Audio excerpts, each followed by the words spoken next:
What if I told you that no matter how many times you break free, you're still trapped? Imagine escaping one prison only to find yourself in another and another, stretching on for eternity. This is the chilling reality of the infinite jail paradox, a riddle that forces us to question whether true freedom even exists, or if life itself is just an endless series of cages disguised as choices. But here's the twist. Within this paradox lies a lesson that could completely change the way you see your own struggles and the way you define freedom. Stay with me until the end, because once you understand this, you'll never look at your own life the same way again. And if deep explorations like this spark something in you, make sure to hit that subscribe button, drop a like, and share this video. Let's journey into the paradoxes of the human mind together. Moore's Paradox. Imagine standing in front of a crowd and declaring with full confidence, "It's raining, but I don't believe it's raining." On the surface, the sentence sounds grammatically correct. Each part of the statement makes sense when isolated. It could indeed be raining, and someone might truly lack the belief that it is. But the moment those two halves are joined together, the meaning collapses. The audience is left confused, perhaps even laughing, because they instantly sense that something doesn't add up. This is the puzzle known as Moore's Paradox, a paradox that doesn't break grammar or logic in a traditional sense, but instead exposes a deep fracture between belief, knowledge, and self-awareness.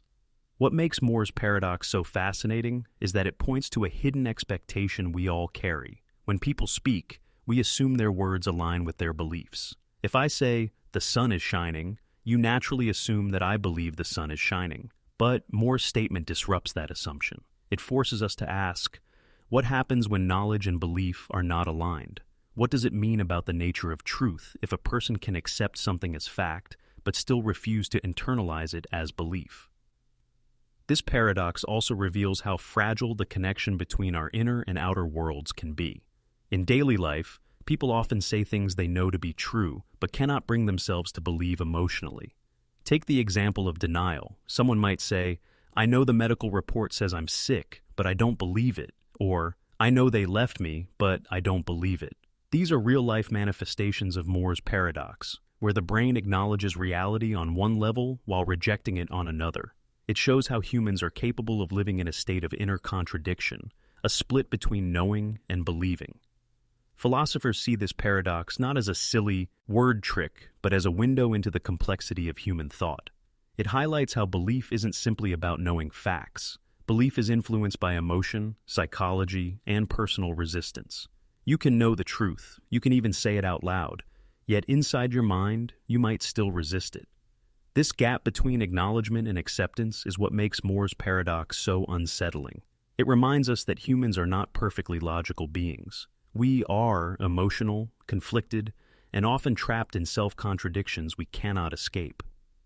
On a deeper level, Moore's paradox challenges the way we think about communication. When we talk, we don't just share information. We reveal something about ourselves, what we believe, what we feel, what we accept as real. A paradoxical statement like Moore's breaks that bond. It makes us wonder whether language can truly capture the complexity of belief. If someone can say, "It's raining, but I don't believe it," then perhaps speech isn't always a reliable bridge between thought and truth. Perhaps language hides as much as it reveals. And so, Moore's paradox is not merely a quirky sentence. It's a mirror of human contradiction. It shows us that even when faced with undeniable reality, belief can resist, twist, or collapse under the weight of emotion. It exposes how easily we can deceive ourselves, how fragile the link between truth and acceptance really is. It's not just about rain or belief, it's about the human condition, a condition where knowledge and belief, though often intertwined, can live in conflict, leaving us forever wrestling with the paradoxes inside our own minds. The paradox of the court. Picture ancient Athens, a city buzzing with arguments, debates, and trials where words could decide a man's fate. In this setting, a young law student enters into an unusual agreement with his teacher. The teacher, a skilled lawyer, agrees to train him for free, but under one condition. The student will pay his teacher only after he wins his very first case in court. At first, the arrangement seems clever and fair. The student has no money now, but once he begins his career and wins, he can afford to pay. But soon, this agreement turns into one of the most puzzling legal paradoxes in history. After completing his training, the student avoids taking any cases. Time passes, and the teacher grows impatient. He decides to sue his own student in court, demanding payment for the lessons. Now the courtroom becomes the stage for a paradox. The teacher argues, "If I win this case, the student must pay me because the court orders it. If I lose this case, the student has still won his very first case, which means he is required to pay me according to our contract. Either way, I should be paid." It seems like a flawless argument, a legal trap with no escape, but the student, equally clever, responds, "If I lose this case, then the court has ruled against me, and I am not required to pay. If I win this case, then I have not yet paid you, because the contract only required me to pay after I win my first case, which is this one. Either way, I don't have to pay." The courtroom falls into confusion. Both sides sound convincing. Both arguments appear airtight, yet they directly oppose each other. If the teacher is right, he must be paid in all possible outcomes. If the student is right, he must avoid paying in all possible outcomes. The court is caught in a logical trap where justice cannot clearly favor either side. And so, this is the paradox of the court. A paradox born not from abstract philosophy, but from the messy, practical world of law and human agreements. The brilliance of this paradox is that it reveals the limits of logic when applied to human promises and institutions. Laws are supposed to bring clarity and order, but here they collide in such a way that both sides seem equally justified, yet the conclusion cannot satisfy both. It is a battle of reasoning where logic twists back on itself, leaving no stable ground. The paradox also shows how language and contracts, while precise in appearance, can be filled with hidden loopholes that create endless debate. On a deeper level, the paradox of the court mirrors the struggles we face whenever rules and reality collide. Rules are man-made structures. They try to box human behavior into predictable patterns. But human cleverness, human resistance, and human self-interest can bend those rules until they break. The teacher thought he created a foolproof contract, but his student used the very structure of that contract against him. What was meant to guarantee fairness became the seed of contradiction. This paradox also invites us to reflect on justice itself. Is justice about following logic to its strict end, even if it creates absurdity? Or is justice about stepping outside logic and considering fairness, intention, and moral reasoning? The teacher wanted his rightful payment. The student wanted to escape debt. Both used logic as a weapon, but logic alone could not resolve the dispute. Perhaps the deeper lesson is that law cannot live by reason alone. It also requires wisdom, interpretation, and human judgment. In the end, the paradox of the court remains unresolved. Different versions of the story suggest different outcomes, but none fully dissolve the logical knot. And maybe that is why it has survived for centuries, not as a mere curiosity, but as a symbol of the limits of reason when confronted with the complexities of human promises. It is a reminder that truth in the courtroom and in life is not always a matter of simple logic. Sometimes it is a maze where both sides can claim victory, yet neither side can truly escape the paradox. Self-amendment paradox. Imagine a rulebook that contains within it the power to rewrite itself. At first, this seems perfectly reasonable. After all, laws and constitutions are designed to evolve as societies change. But here lies the seed of a strange puzzle. What happens when a rule tries to change itself in a way that undermines its own authority? This is the essence of the self-amendment paradox. Consider a constitution that declares, "This document can be amended by a 2/3 vote." Straightforward enough. The people, through a process, can improve or reshape their guiding laws. But what if that same constitution is amended to say, "This constitution can never be amended again"? Suddenly, a contradiction is born. If the amendment succeeds, then by its own wording, no further amendments can follow. But if it is true that the Constitution can never again be amended, then how was this amendment itself even possible? The very act of amending destroys the principle that allowed it. This paradox is not just theoretical. It reflects a real problem in legal and political systems. Laws often contain provisions for how they can be changed, but when those rules are used to limit or abolish their own power, a tension arises. Can a law strip away the very authority that gave it life? Can a system rewrite its own foundations while still standing on them? It's like a saw trying to cut off the branch it rests upon, or a computer program trying to delete the very code that keeps it running. Philosophers and legal scholars see in this paradox a warning about the fragility of self-rule. Human beings crave order and structure, but we also crave freedom to change. A legal system must balance permanence with flexibility, yet the self-amendment paradox shows how that balance can collapse. If rules are too rigid, they suffocate progress. If they are too flexible, they may erase themselves into chaos. The paradox highlights this tension, the struggle between stability and transformation. Beyond law, this paradox also speaks to a deeper human truth. Think about identity. People often try to rewrite themselves, making resolutions, setting new rules for how they will live, declaring that they will never break their word again. But what happens when the very act of rewriting becomes a contradiction? If a person says, "From now on I will never change my mind," that promise collapses the moment they face new realities that demand change. In this way, the self-amendment paradox mirrors the contradictions inside human willpower and self-discipline. At its core, the paradox reveals the circular trap of authority. Rules depend on a higher authority to give them meaning. Yet, if a rule claims to be the highest authority and then tries to rewrite or destroy itself, the system collapses into confusion. Can a law be both the master and the servant of itself? Can something truly command itself without stepping into contradiction? These are not just puzzles for philosophers. They are real dilemmas for nations, organizations, and individuals who try to set unbreakable rules while living in a world that constantly demands change. The self-amendment paradox reminds us that absolute power, even the power to rewrite rules, is never free from contradiction. It teaches that every structure, no matter how strong, must face the possibility of collapse when it turns inward and questions its own foundation. It's not just about law or constitutions.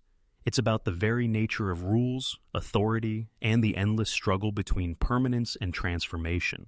The hanging judge paradox, imagine this. A prisoner stands in court, convicted of a crime, and the stern-faced judge delivers the punishment. The sentence is chilling and strangely specific. You will be executed at noon on one weekday in the coming week, but the exact day will be a surprise. You will not know until the executioner comes for you. At first, the prisoner is shaken by the sentence, but soon his clever mind begins to search for a way out. If he can reason through the problem, perhaps he can escape the terror of uncertainty. But what follows is one of the most haunting puzzles in philosophy and logic. The hanging judge paradox, also known as the unexpected hanging paradox. The prisoner begins to reason like this. If the execution is to be a surprise, then it cannot happen on Friday. Why? Because if I'm still alive by Thursday evening, then Friday will be the only day left, which means I'll know for certain that I'll be executed on Friday. That would no longer be a surprise. So, Friday is impossible. Feeling slightly more confident, the prisoner continues. But if Friday is impossible, then Thursday also becomes impossible. Because by Wednesday night, if I am still alive, then Thursday would be the last possible day left before Friday. But since Friday was already eliminated, Thursday would no longer be a surprise. So, it cannot be Thursday either. The prisoner continues to work backward with the same reasoning. If Thursday is impossible, then Wednesday is impossible. If Wednesday is gone, then Tuesday cannot be the day. And if Tuesday is ruled out, then Monday must also be impossible. By the end of his logical deductions, the prisoner convinces himself that the execution simply cannot take place at all. The judge's decree seems impossible, a self-contradictory puzzle. Smiling to himself, the prisoner begins the week feeling strangely secure, convinced that the paradox has saved his life. But then, on a quiet Wednesday at noon, the guards arrive without warning. They drag him out of his cell, and the executioner carries out the sentence. The prisoner is utterly shocked. Despite his airtight reasoning, the execution was unexpected. The judge's promise has been fulfilled in full. The execution happened on a weekday, it came as a surprise, and it left the prisoner caught in the web of his own logic. This is the heart of the hanging judge paradox, a puzzle that traps the human mind between reason and reality. On the surface, the prisoner's argument seems flawless. Step by step, he eliminates every possible day. Yet when the event actually happens, his reasoning collapses. How can logic, so carefully applied, fail so completely? How can an outcome that is logically impossible still happen before his very eyes? Philosophers and logicians have debated this paradox for decades because it strikes at the limits of human reasoning itself. One explanation is that the prisoner makes a subtle mistake in his chain of logic. He assumes that because he can deduce the day of execution, he actually will deduce it. But human knowledge doesn't always work so cleanly. Just because an outcome is theoretically predictable doesn't mean the person will predict it in reality. The surprise comes not from breaking logic, but from exploiting the gap between what is logically possible and what is psychologically believable.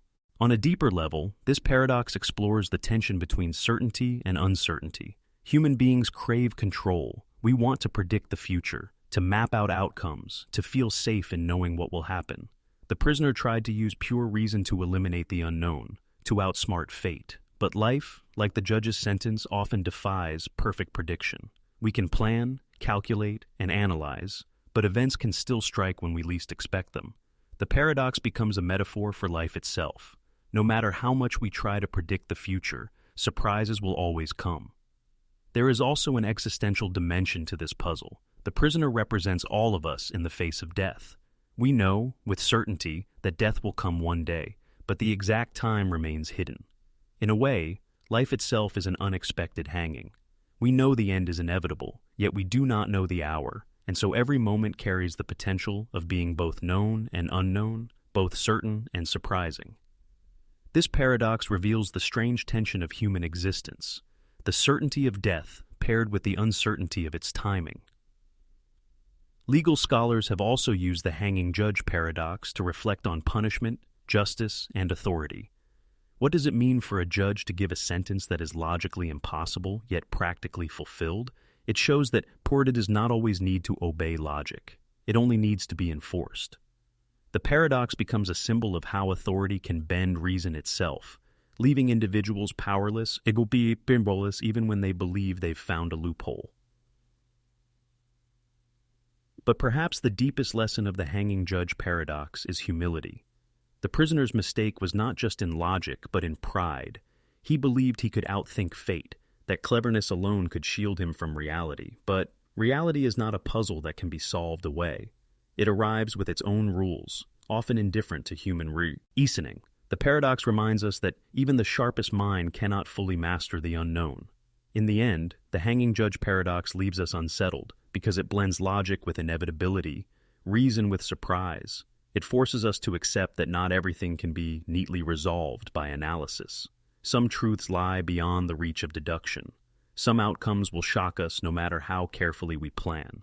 And maybe that's the haunting beauty of this paradox. It reveals that in both life and death, the most certain things still arrive wrapped in the cloak of the unexpected. Gödel's Incompleteness Theorem.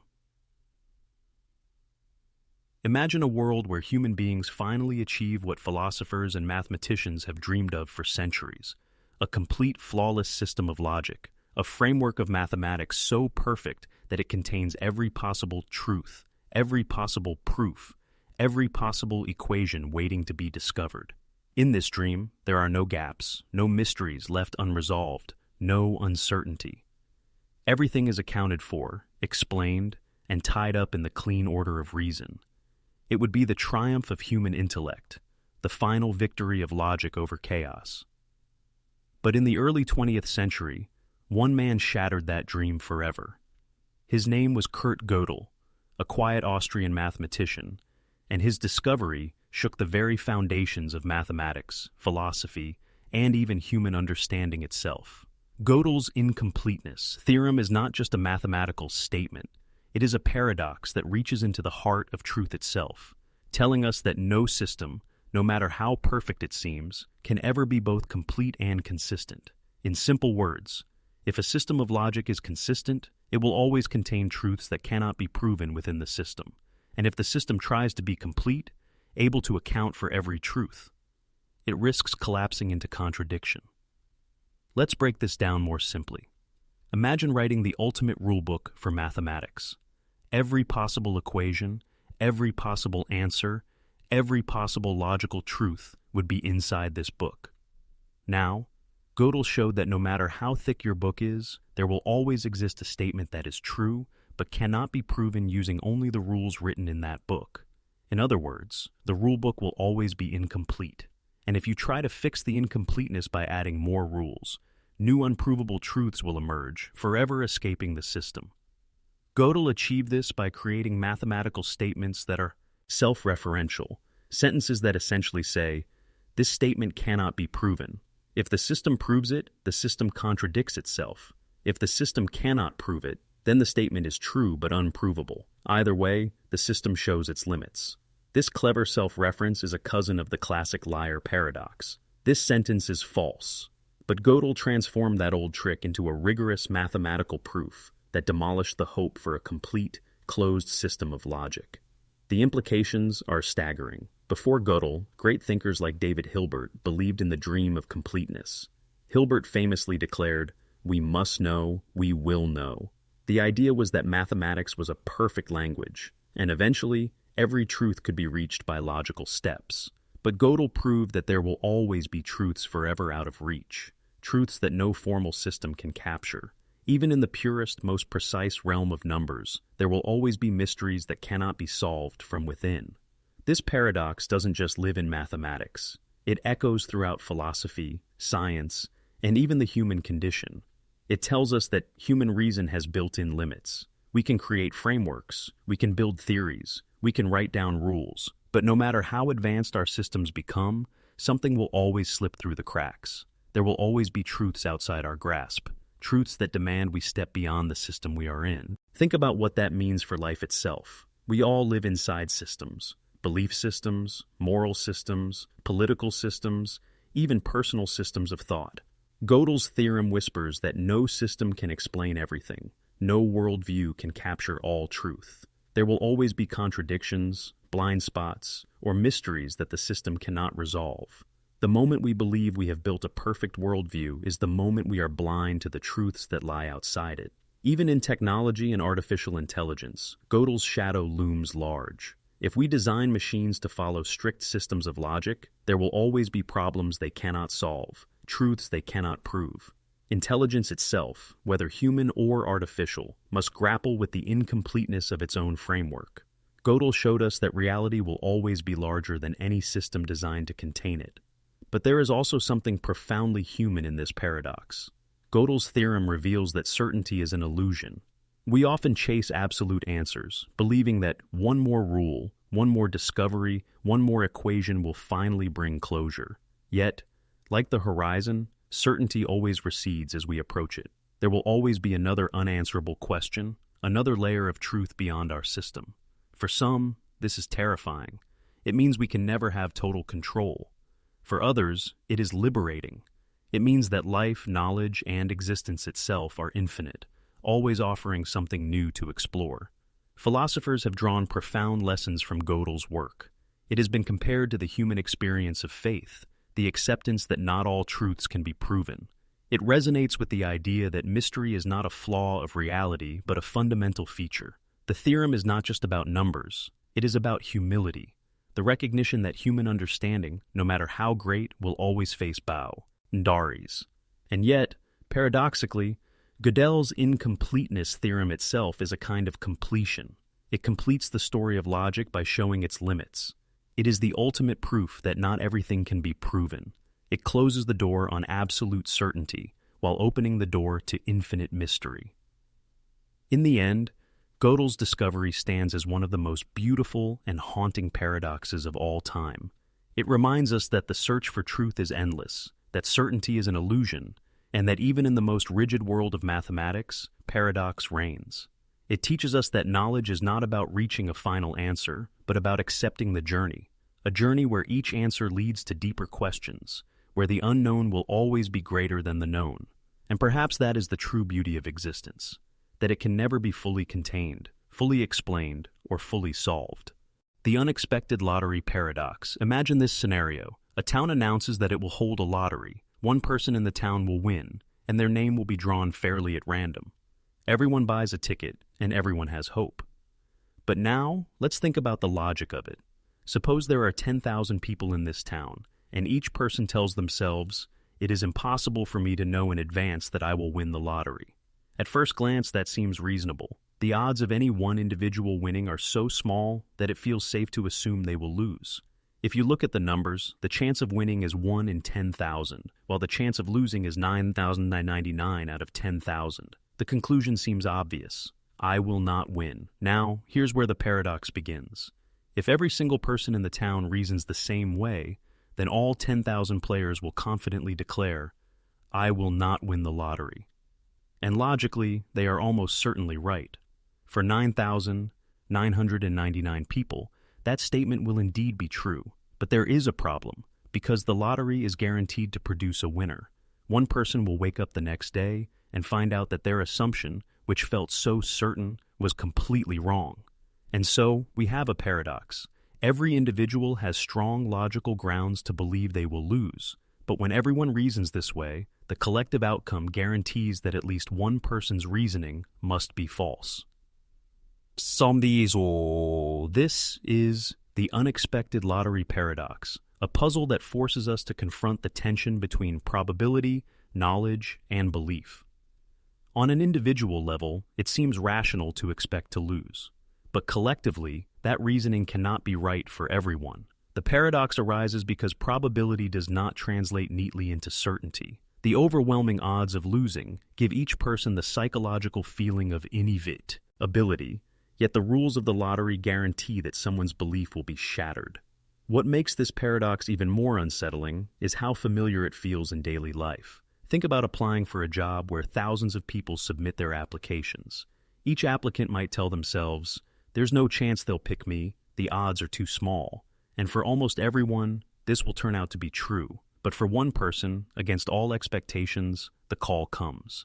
The paradox plays out not just in lotteries, but in scholarships, competitions, and even matters of love, where people convince themselves they will not be chosen, yet someone always is. Philosophers use this paradox to explore the limits of rational belief.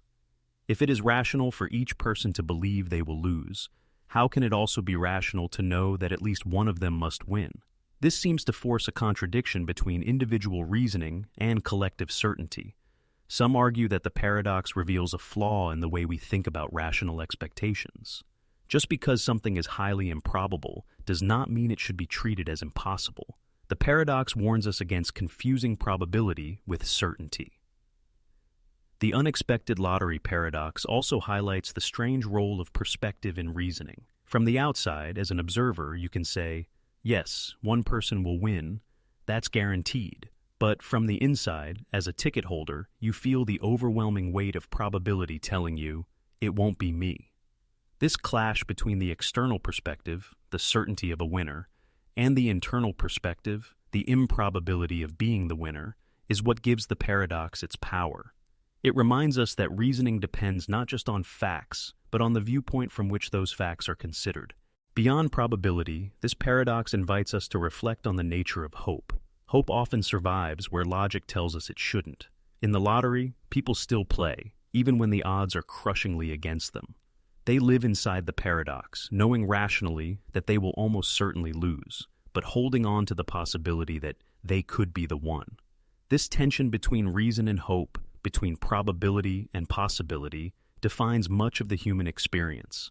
Life is filled with moments where the odds are small, but the outcome still matters enough for us to take the chance. The paradox also has implications for philosophy of knowledge.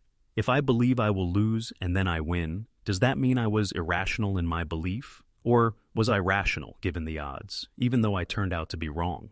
The paradox exposes the uncomfortable truth that rationality and truth do not always align perfectly. A belief can be rational at the time it is formed, but still turn out to be false.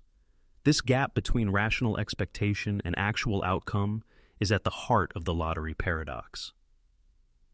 On a symbolic level, the unexpected lottery paradox can be seen as a metaphor for human destiny. We live in a world where death is certain, and the odds of survival are, in the long run, zero. Yet, within that certainty, unpredictable events, triumphs, disasters, miracles, fall upon individuals in ways no one could have foreseen. Each of us might believe that certain extraordinary things won't happen to me, yet life has a way of selecting its winners and losers in unexpected, paradoxical ways.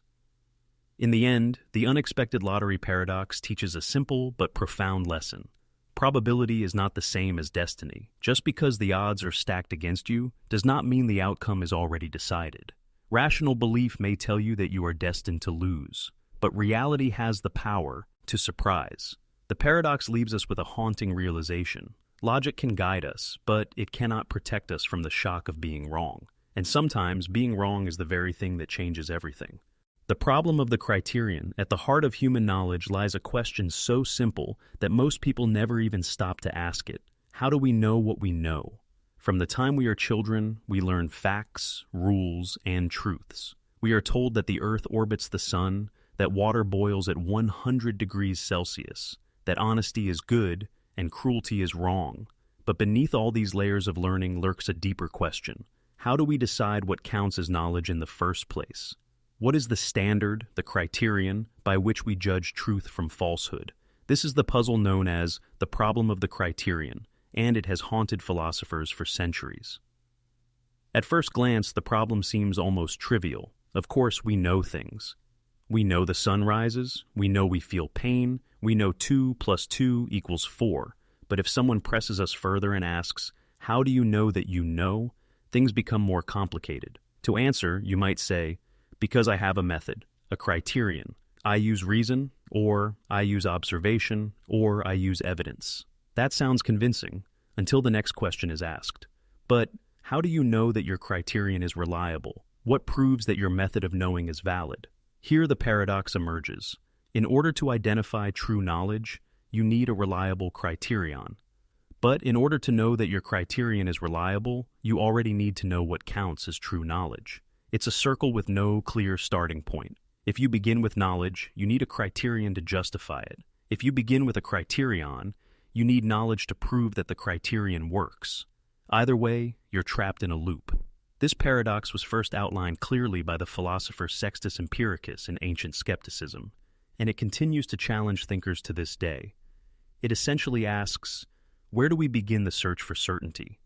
If you try to justify knowledge, with knowledge, you fall into circular reasoning. If you try to justify your criterion with another criterion, you fall into infinite regress, where every standard requires another standard behind it. And if you simply declare a starting point without justification, you face the charge of dogmatism, assuming without proving. To understand this more deeply, imagine trying to build a house. You need a solid foundation before you can start. But when you look down, you realize your foundation rests on another layer, which rests on another, and so on. Where does it end? The problem of the criterion tells us that when it comes to knowledge, we are always trying to build on foundations that lead us back into infinite regress, circular reasoning, or unjustified assumptions. Philosophers have tried different strategies to resolve this. Some adopt particularism, starting with specific things they claim we already know for sure, and then using those to justify the criterion. For example, they might say, we know we have hands. That's undeniable. Therefore, any method that supports this knowledge must be a valid criterion. Others adopt methodism, insisting that we must first establish a method before we can claim to know anything. This is like saying, we cannot know whether we have hands until we first prove that sense perception is a valid criterion. But both paths face problems. Particularism risks being arbitrary. Why choose those particular things as certain knowledge? Methodism risks skepticism. If we cannot know anything until the method is proven, we may never escape doubt. The problem of the criterion doesn't just haunt philosophers in dusty books. It lives in everyday life. Think about debates over truth in the modern world. When people argue about science, morality, or politics, they often clash not only about facts, but about the standards of evidence. One person may trust scientific experiments, while another may trust religious scripture, while another relies on intuition or lived experience. Each side insists their criterion is the right one, but how do we judge between them without already presupposing a criterion? The paradox shows up every time humans disagree about what counts as truth. There is also a psychological dimension to this paradox. Human beings crave certainty. We want to believe our knowledge rests on unshakable ground. But the problem of the criterion reveals that this ground is always shifting beneath us. We can never fully escape the circle, the regress, or the leap of faith. Some truths may feel self-evident, like the existence of our own consciousness. But even then, skeptics can ask, how do you know your consciousness is real and not an illusion? The paradox pulls us deeper into doubt the more we try to escape it. And yet, there may be a strange beauty in this paradox. Perhaps knowledge is not about achieving absolute certainty, but about navigating uncertainty with wisdom. Perhaps the problem is not a flaw to be solved, but a mirror reflecting the limitations of human reason. The problem of the Criterion forces us to acknowledge that our search for truth will always involve trust. Trust in perception, trust in reason, trust in experience. No system can fully justify itself without appealing to something beyond proof. In the end, the problem of the Criterion teaches us humility. It reminds us that human knowledge is not as absolute as we often believe. Every claim to truth rests on deeper assumptions, and those assumptions rest on others still. Instead of despairing, we might learn to live with this mystery, to accept that certainty is rare and that wisdom lies in balancing doubt with trust. This paradox remains unsolved, not because philosophers are careless, but because it may be unsolvable in principle. It is the kind of puzzle that opens the mind rather than closes it, the kind that teaches us that the deepest questions are not meant to be silenced, but carried with us. And so, the problem of the Criterion stands as a timeless reminder. To know is to question, and to question is to discover that the foundations of knowledge are as mysterious as knowledge itself. The lottery winner's paradox. Lotteries are strange things. They hold within them both the crushing weight of probability and the irresistible spark of possibility. Millions play, most expecting to lose, and yet someone always wins. And it is in this tension, between rational expectation and the shock of the improbable, that we find the riddle known as the lottery winner's paradox. At its heart, the paradox asks a seemingly simple question. If you hold a ticket in a massive lottery, are you justified in believing that you will lose? On one level, the answer feels obvious. If 1,000,000 tickets are sold and only one will win, then the chance of losing is 999 out of 1,000,000. Logic seems to scream, you will not win. And yet, there is a catch, because for one person, out of that 1,000,000, this reasoning will turn out to be wrong. Someone must win, even though every single player has overwhelming reason to believe they won't. This paradox is different from the unexpected lottery paradox, where the tension was between surprise and prediction. Here, the focus is on rational belief itself. If rationality tells you that you should expect to lose, then does that mean it is irrational to hope or believe that you could win? And yet, when the winner is chosen, that person's previous belief, I will lose, turns out to have been false. So, we are left in a strange position. Millions of rational beliefs are formed, but one of them must inevitably be wrong.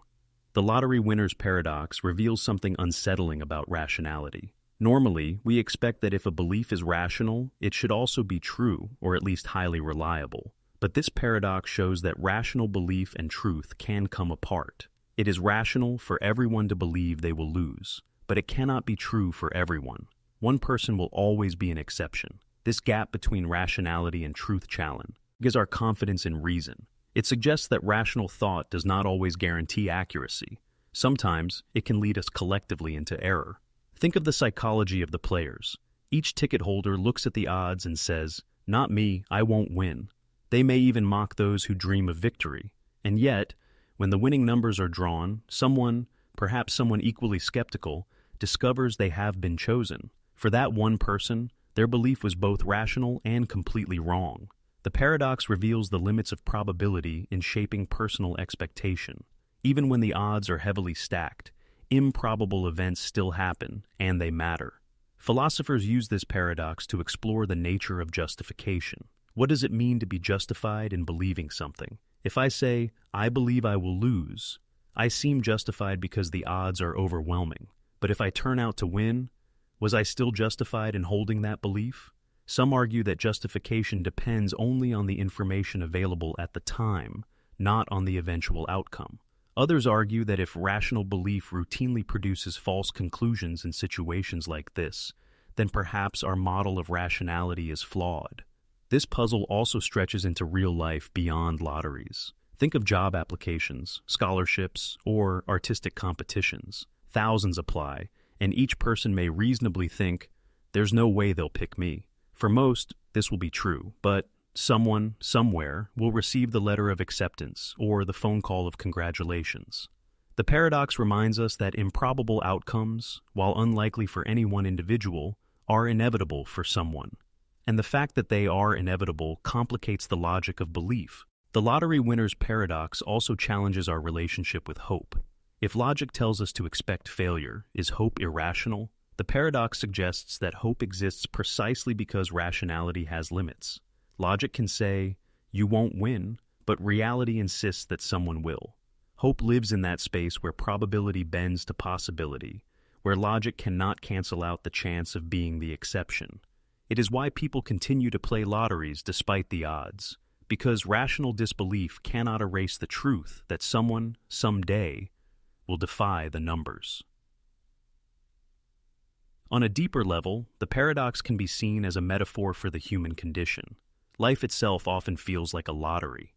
The chances of being born, of surviving, of achieving greatness, of finding love, of leaving a legacy, all of these feel so small, so unlikely, and yet they happen to real people every day. Each of us could say rationally, I will not be the one, but someone always is. And when we see others achieve the improbable, it reminds us that rational doubt cannot erase the possibility of extraordinary outcomes. In the philosophy of knowledge, the lottery winner's paradox also intersects with skepticism. If it is rational to believe you will lose, even though that belief is false for the winner, then how many of our own rational beliefs might also be false without us realizing it?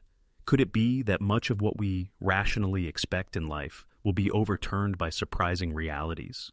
The paradox warns us that rationality is not infallible. It is a guide, not a guarantee. In the end, the lottery winner's paradox is not just about tickets and numbers. It is about the fragile bond between reason, truth, and hope. It shows us that rationality, while powerful, is not absolute. It reminds us that truth is not always where probability points, and that hope is not always as foolish as it seems. For in every improbable event, someone must eventually stand in the winner's place, confused, stunned, and forever changed, realizing that logic had underestimated their fate. The Sorites razor paradox: imagine a single grain of sand lying on the ground. No one in their right mind would call that a heap. Now imagine 2 grains side by side, still not a heap. Add a third, a fourth, a fifth. At what point do those grains of sand become a heap? Is there a magical number where quantity transforms into a new identity? This is the puzzle behind the Sorites paradox, one of the oldest and most enduring riddles in philosophy. The word Sorites comes from the Greek soros, meaning tupo, heap. The paradox, sometimes nicknamed the heap paradox, asks a simple question. When does a heap begin? If 1 grain is not a heap, and 2 grains are not a heap, and 3 grains are not a heap, then it seems logical to conclude that no number of grains will ever become a heap. Yet that conclusion is absurd, because we know that at some point, when enough grains are gathered together, we would all agree it is indeed a heap. The paradox exposes the difficulty of vague concepts, where boundaries are not clearly defined. Now, the razor in the Sorites razor paradox refers to a principle of reasoning that attempts to cut through the confusion. Philosophers use razors, like Occam's razor, to simplify problems by eliminating unnecessary assumptions. The Sorites razor is a response to the heap problem. It suggests that if a definition leads to contradictions or vagueness, then the fault lies not in reality, but in our language. In other words, the paradox doesn't reveal something broken in the world. It reveals something broken in how we describe the world. But even with this razor, the paradox remains haunting. Think about it. So many parts of our lives are built on vague concepts, just like heap. What makes someone tall? Is a person tall at 6 feet or 5'11"? What makes someone rich? Is it having $1 million, or is it having enough money to never worry again? What makes someone old? Is it 60, 70, or 90? The Sorites paradox shows us that language is slippery, that our categories are blurry, and that reality often resists neat definitions. Philosophers have proposed various solutions. One approach is to insist on drawing an arbitrary line. For example, saying that at 1,000 grains we will officially call it a heap. This gives clarity, but it feels artificial. Why 1,000 and not 99? Another approach is to embrace vagueness itself. Maybe heap has no sharp boundary. Maybe it exists on a spectrum, where small collections shade into heaps gradually, without a clear cutoff. This approach aligns with how we often use language in real life, loosely, flexibly, without demanding perfect precision. But the paradox runs deeper than just heaps of sand. It touches the very core of human identity and social categories. Think about the concept of personhood. At what point in human development does a fetus become a person? At conception? At birth? Somewhere in between? The vagueness of the concept fuels endless debate, with no easy answer. Or think about morality. At what point does a series of small lies turn someone into a dishonest person? The Sorites paradox reminds us that many of our most important concepts, honesty, justice, love, identity, do not come with sharp edges. They blur, they shift, they defy clean definitions. The razor aspect of this paradox challenges us to be mindful of our language. If our words create paradoxes, then maybe the problem is not with reality, but with how we carve it up. The world is not as neatly divided as our categories suggest. The heap of sand exists, but the word heap is a human invention, applied loosely to a reality that doesn't care about our boundaries. The paradox teaches us humility about our words. They are tools, not truths. They approximate reality, but they can never fully capture it. In daily life, the Sorites razor paradox shows up in subtle but powerful ways. Think about relationships. At what point does friendship become love? At what point does a habit become an addiction? At what point does success become failure? These transitions rarely come with clear markers. Instead, they sneak up on us, grain by grain, moment by moment, until one day we realize the heap has formed without us noticing. The paradox captures that eerie moment when gradual change suddenly feels like transformation, even though no single step caused it. There is also a warning here. Because concepts are vague, they can be manipulated. Politicians, advertisers, and leaders exploit vagueness to sway opinion. They may redefine what counts as wealth, truth, or justice to serve their goals. The Sorites paradox reminds us to question how language is used. If someone shifts the boundary of a vague term, they can shift our understanding of reality itself. Yet, paradoxically, the very vagueness that creates problems is also what makes language powerful. If every word had strict mathematical precision, we would lose the richness and flexibility of expression. Poets could not describe love, artists could not capture beauty, and ordinary people could not share feelings that resist measurement. The Sorites razor paradox teaches us that vagueness is not just a flaw, it is part of what makes human communication meaningful. On the deepest level, this paradox reveals a truth about life. Most things cannot be reduced to clean definitions or sharp boundaries. Identity, morality, existence, all of these flow like sand, shifting and piling, never entirely one thing or another. The heap forms slowly, and by the time we see it, we realize it was always forming, always growing, beyond the reach of precise description.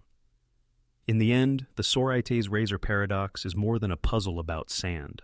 T is a mirror of the human condition. It shows us that life is made of grains, tiny changes, small steps, subtle shifts that accumulate into heaps of meaning. It warns us not to demand perfect clarity where none exists, but also not to be blind to the way small actions add up. And it invites us to accept the paradox, that vagueness is not the enemy of truth, but part of its texture. Russell's no-class paradox. In the early 20th century, mathematics stood on the edge of triumph. Thinkers like Gottlob Frege and Bertrand Russell were working to build a flawless foundation for logic and numbers, a system so precise that every truth in mathematics could be derived from first principles. It was a grand vision, a world where numbers, sets, and logic would rest on unshakable ground. But in 1901, Bertrand Russell discovered something that shook this dream to its core, a contradiction so devastating that it exposed cracks in the very foundation of logic itself. This discovery came to be known as Russell's paradox, or sometimes Russell's no-class paradox. To understand it, imagine the concept of a set.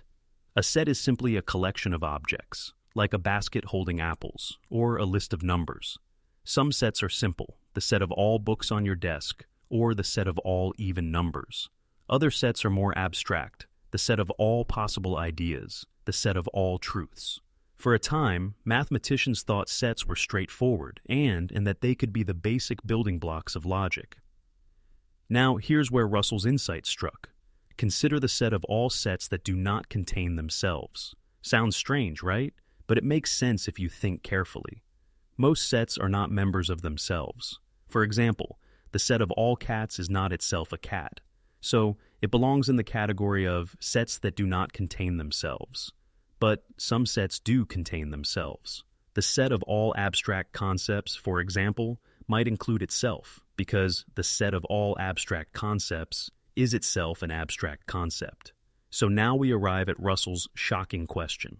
Does the set of all sets that do not contain themselves contain itself? If it does contain itself, then by definition, it should not contain itself. If it does not contain itself, then by definition, it should contain its elf. Either way, the definition collapses into contradiction. The set cannot consistently be said to either contain itself or not contain itself. It exists in a logical limbo, a place where yes and no collide, where definition itself self-destructs. This paradox is not just a quirky word game. It threatened the very heart of mathematics.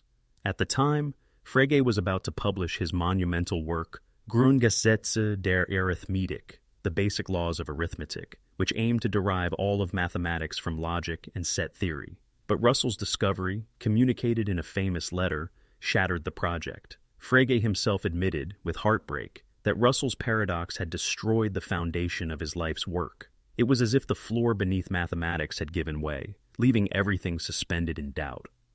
The power of Russell's paradox is that it reveals a hidden danger in self-reference. Whenever a system tries to include itself in its own definition, contradictions lurk. It is the same danger that haunts other paradoxes, like the liar paradox. This statement is false, or Gödel's incompleteness theorem. Russell's discovery showed that even the most rigorous systems are vulnerable when they turn inward upon themselves. To deal with the paradox, mathematicians were forced to rethink set theory. Russell himself proposed a solution called the theory of types, which arranged sets into a hierarchy to prevent them from referring to themselves. In this system, a set of cats can exist, but a set of all sets that do not contain themselves is outlawed by design. Later, other mathematicians refined these ideas, leading to more sophisticated frameworks like Zermelo-Fraenkel set theory, which form the basis of mathematics today. But the shadow of Russell's paradox remains. It is a reminder that even our most precise tools can betray us if we are not careful. Beyond mathematics, Russell's paradox carries profound philosophical weight. It shows that self-reference is dangerous, that the mind can twist itself into knots when it tries to define the whole of reality from within reality. The paradox mirrors the limits of self-knowledge. Can the human mind fully comprehend itself, or does it collapse into contradiction when it tries? It mirrors the limits of language. Can words fully define themselves, or do they break apart when they attempt self-description? Think of it in daily life. A community that says, "We exclude all communities that exclude themselves," falls into the same trap. Or a rulebook that says, "This rule applies to all rules that do not apply to themselves," would unravel into confusion. Russell's paradox is not just about abstract sets. It is about the way systems of rules, definitions, or identities can collapse when they turn inward.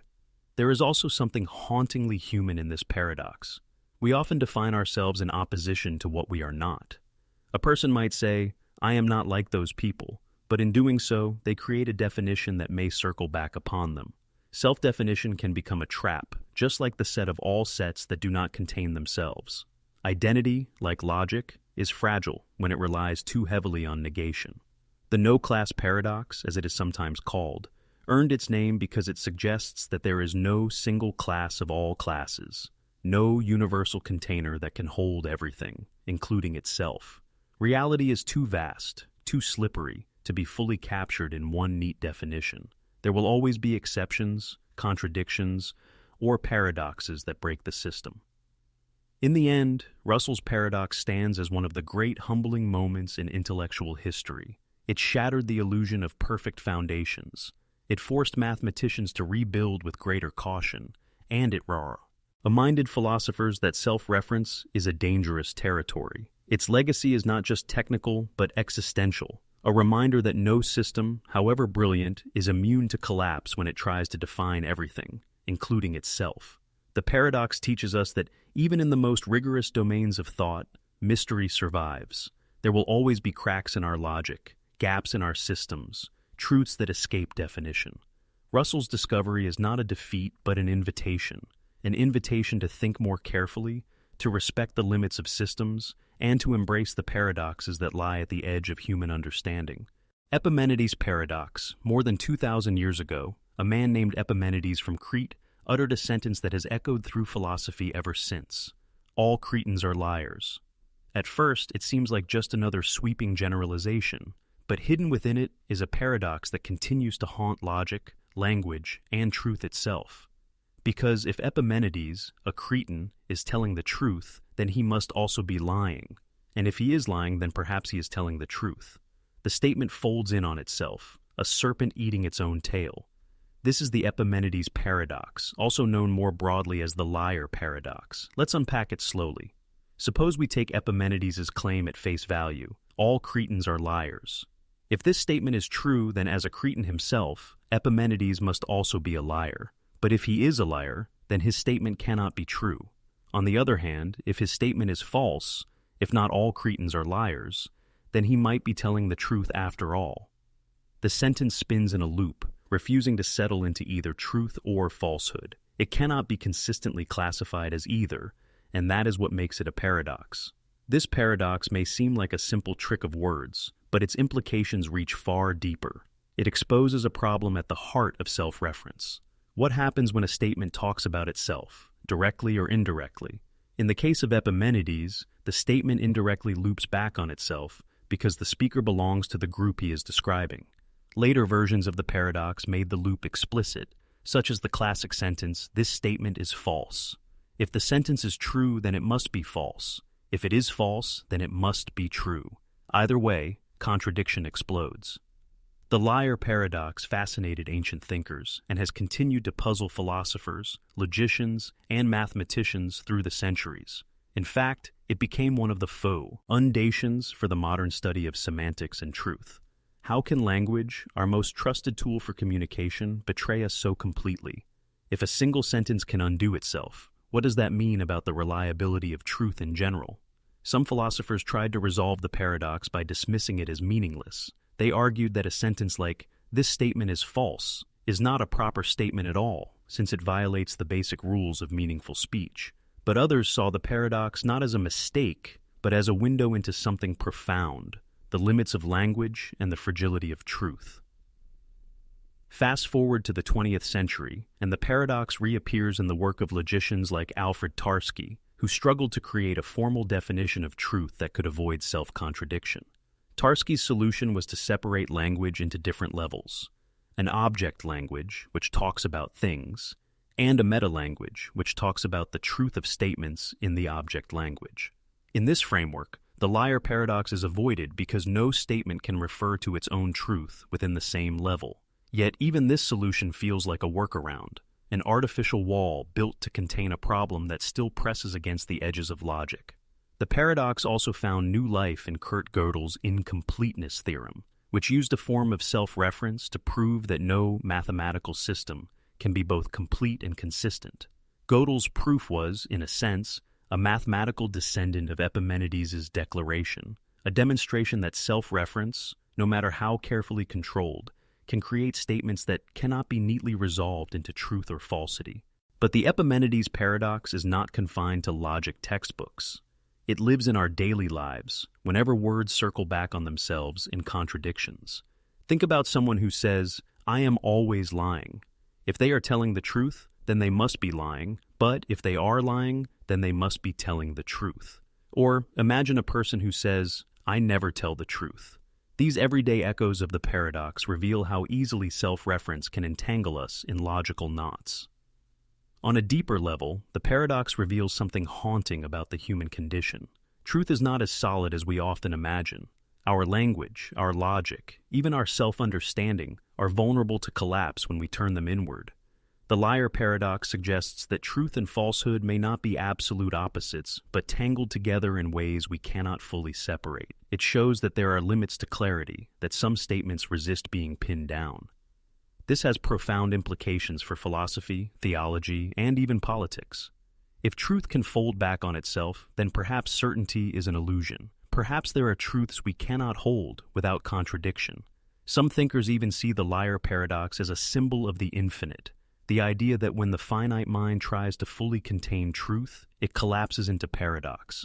In daily life, the paradox can serve as a warning. Beware of systems, ideologies, or even individuals who claim absolute authority on truth. For if truth itself can unravel in a single sentence, how much more fragile are human declarations of certainty? The paradox humbles us, reminding us that even our most powerful tool, language, has limits it cannot escape. And yet, there is beauty in this paradox. It reveals that truth is not always about final answers, but about the dance between what can be said and what escapes saying. It challenges us to think more deeply about meaning, Theorem.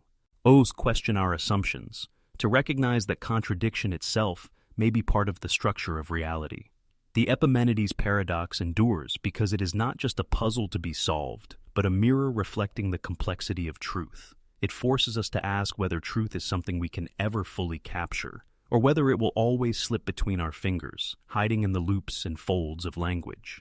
It reminds us that certainty may be less important than humility, and that wisdom begins when we recognize the paradox is at the heart of human thought. The circle of doubt paradox. Doubt is often seen as a tool of wisdom. To question, to challenge, to refuse blind belief. These are marks of a sharp mind.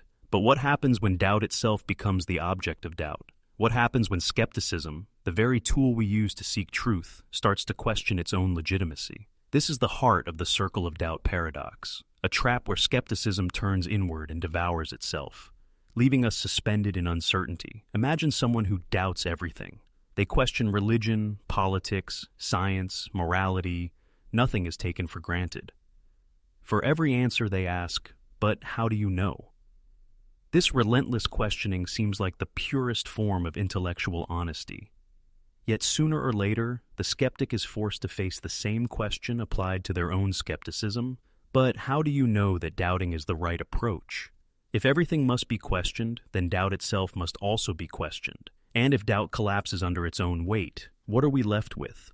Neither faith nor reason, only silence. This paradox echoes the ancient struggle between skepticism and certainty. Philosophers in ancient Greece, like Pyrrho, argued that true wisdom lay in suspending judgment on everything. But even Pyrrho faced the problem. Can you suspend judgment on the act of suspending judgment?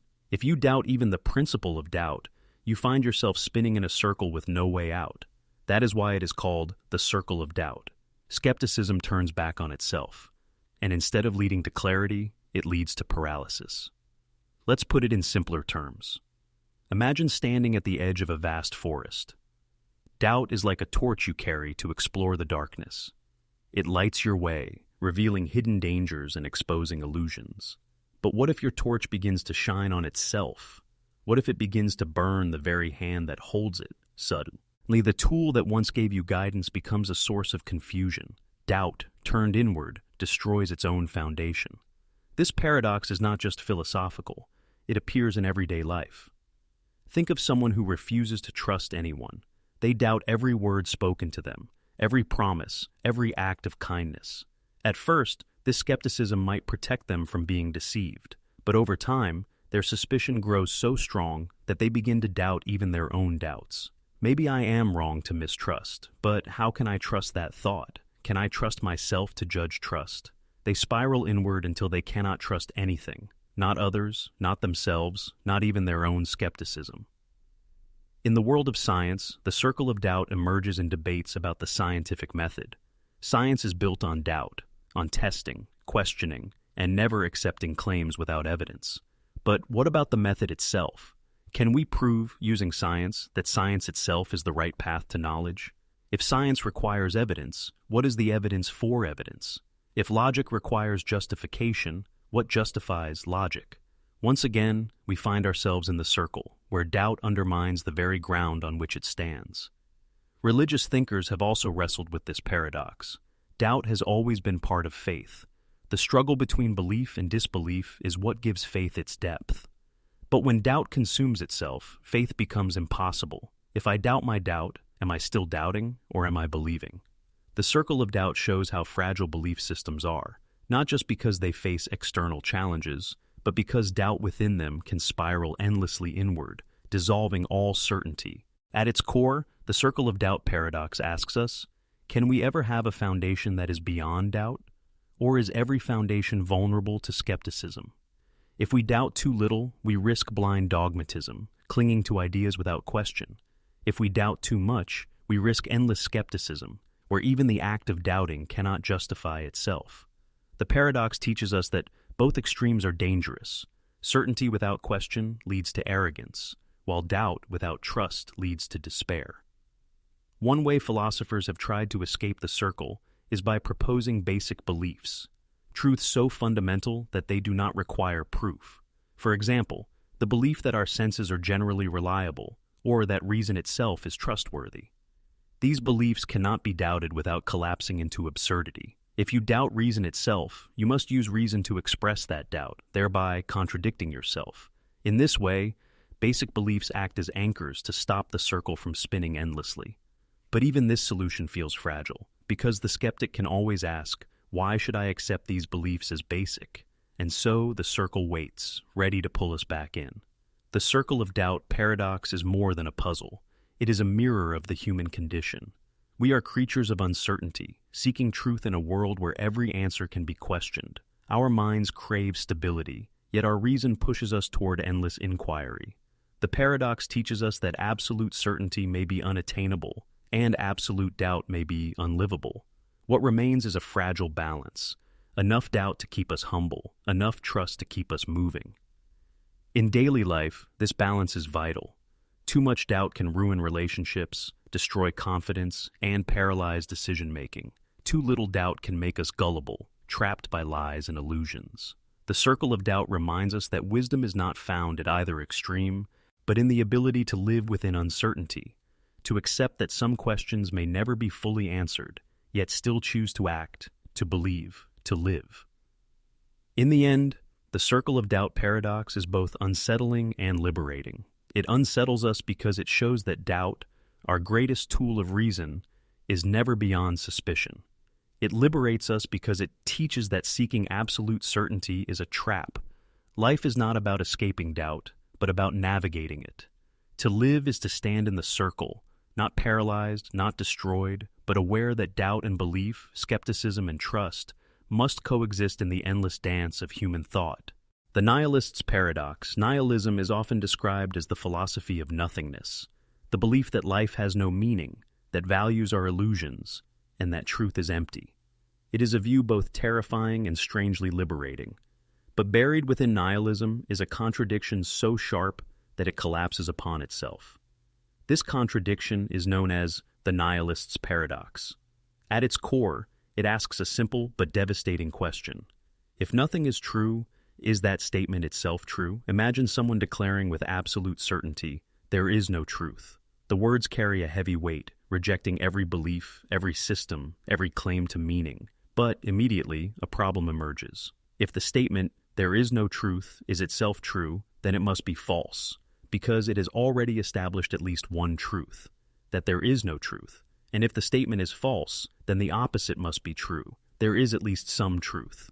Either way, nihilism seems to saw off the very branch on which it sits. This paradox reveals that total nihilism is self-defeating. To declare absolute meaninglessness is to smuggle in meaning through the back door. To reject all truth is to affirm at least one truth. Nihilism, in its purest form, cannot sustain itself logically. It collapses into contradiction the moment it tries to justify itself. This is the nihilist's paradox, the claim that nothing can be known, nothing can be valued, and nothing is real already assumes knowledge, values, and reality. But before dismissing nihilism as a mistake, it is worth exploring why this paradox is so powerful. Nihilism arises not from careless thought, but from the human confrontation with suffering, chaos, and absurdity. When life feels meaningless, When tragedy strikes, when injustice seems endless, the temptation is to declare that nothing matters. In that moment, the nihilists cry, "There is no truth, no me." Ning feels emotionally true, even if it collapses logically. The paradox does not erase the experience of despair. It only shows that despair cannot build a consistent philosophy. The paradox also reveals the strange relationship between skepticism and belief.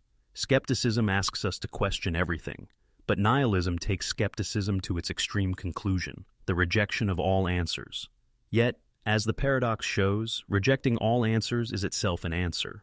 The nihilist who says, "there is no meaning," has already created a meaning, the meaning of meaninglessness. Like the Epimenides Paradox, where a liar declares himself a liar, the nihilist undermines their own foundation with the very act of speaking. In philosophy, this paradox has profound consequences. It shows that human beings cannot fully escape meaning. Even in denial, we create values. Even in despair, we affirm truth. The very act of speaking, reasoning, or existing commits us to some form of meaning, whether we acknowledge it or not. Nihilism tries to erase the ground, but in doing so, it proves the ground exists. Think of it in daily life. A person who claims that life has no value still eats, sleeps, and protects themselves from harm. They may argue that morality is an illusion, yet they still feel anger when treated unfairly. They may claim that love is meaningless, yet they still grieve when a loved one is lost. Their actions betray their words, because human beings cannot live as pure nihilists. To live at all is to affirm some form of meaning, in survival, in preference, in feeling. The paradox is not only logical but practical. Nihilism fails not just in theory, but in practice. Yet this does not mean the paradox is useless. On the contrary, the nihilist's paradox serves as a mirror, showing us the fragility of human certainty. It warns us against the temptation to declare absolute answers in their direction, absolute meaning or absolute meaninglessness. The paradox humbles us, reminding us that even despair cannot escape the structure of truth. Some philosophers, like Friedrich Nietzsche, embraced nihilism not as an end but as a beginning. Nietzsche saw nihilism as the collapse of old values, religion, tradition, morality, but also as an opportunity to create new ones. He accepted the paradox, not by denying it, but by pushing through it. If old meanings are gone, then new meanings must be forged by human will. In this sense, the nihilist's paradox is less a dead end and more a doorway, the recognition that meaning cannot be destroyed without also being created anew. There is also a psychological lesson here. The paradox shows that despair often feels absolute, but it cannot sustain itself forever. Even in the darkest moments, when everything feels empty, the human spirit clings to some thread of meaning, the desire to escape pain, the longing for connection, the simple fact of endurance. Nihilism collapses not because humans are too weak to accept it, but because humans are too alive to remain in it. Existence itself rebels against the claim of nothingness. On the deepest level, the nihilist's paradox is a reminder that truth cannot be erased. It may be hidden, twisted, denied, or doubted, but it cannot be destroyed. Even the attempt to erase truth confirms its existence. Even the attempt to silence meaning speaks of its presence. The paradox whispers that reality is stronger than denial, that meaning is stronger than despair.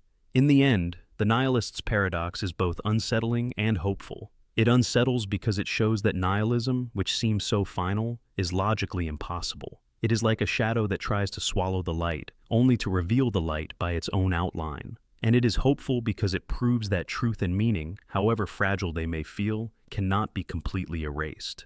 They survive even in rejection.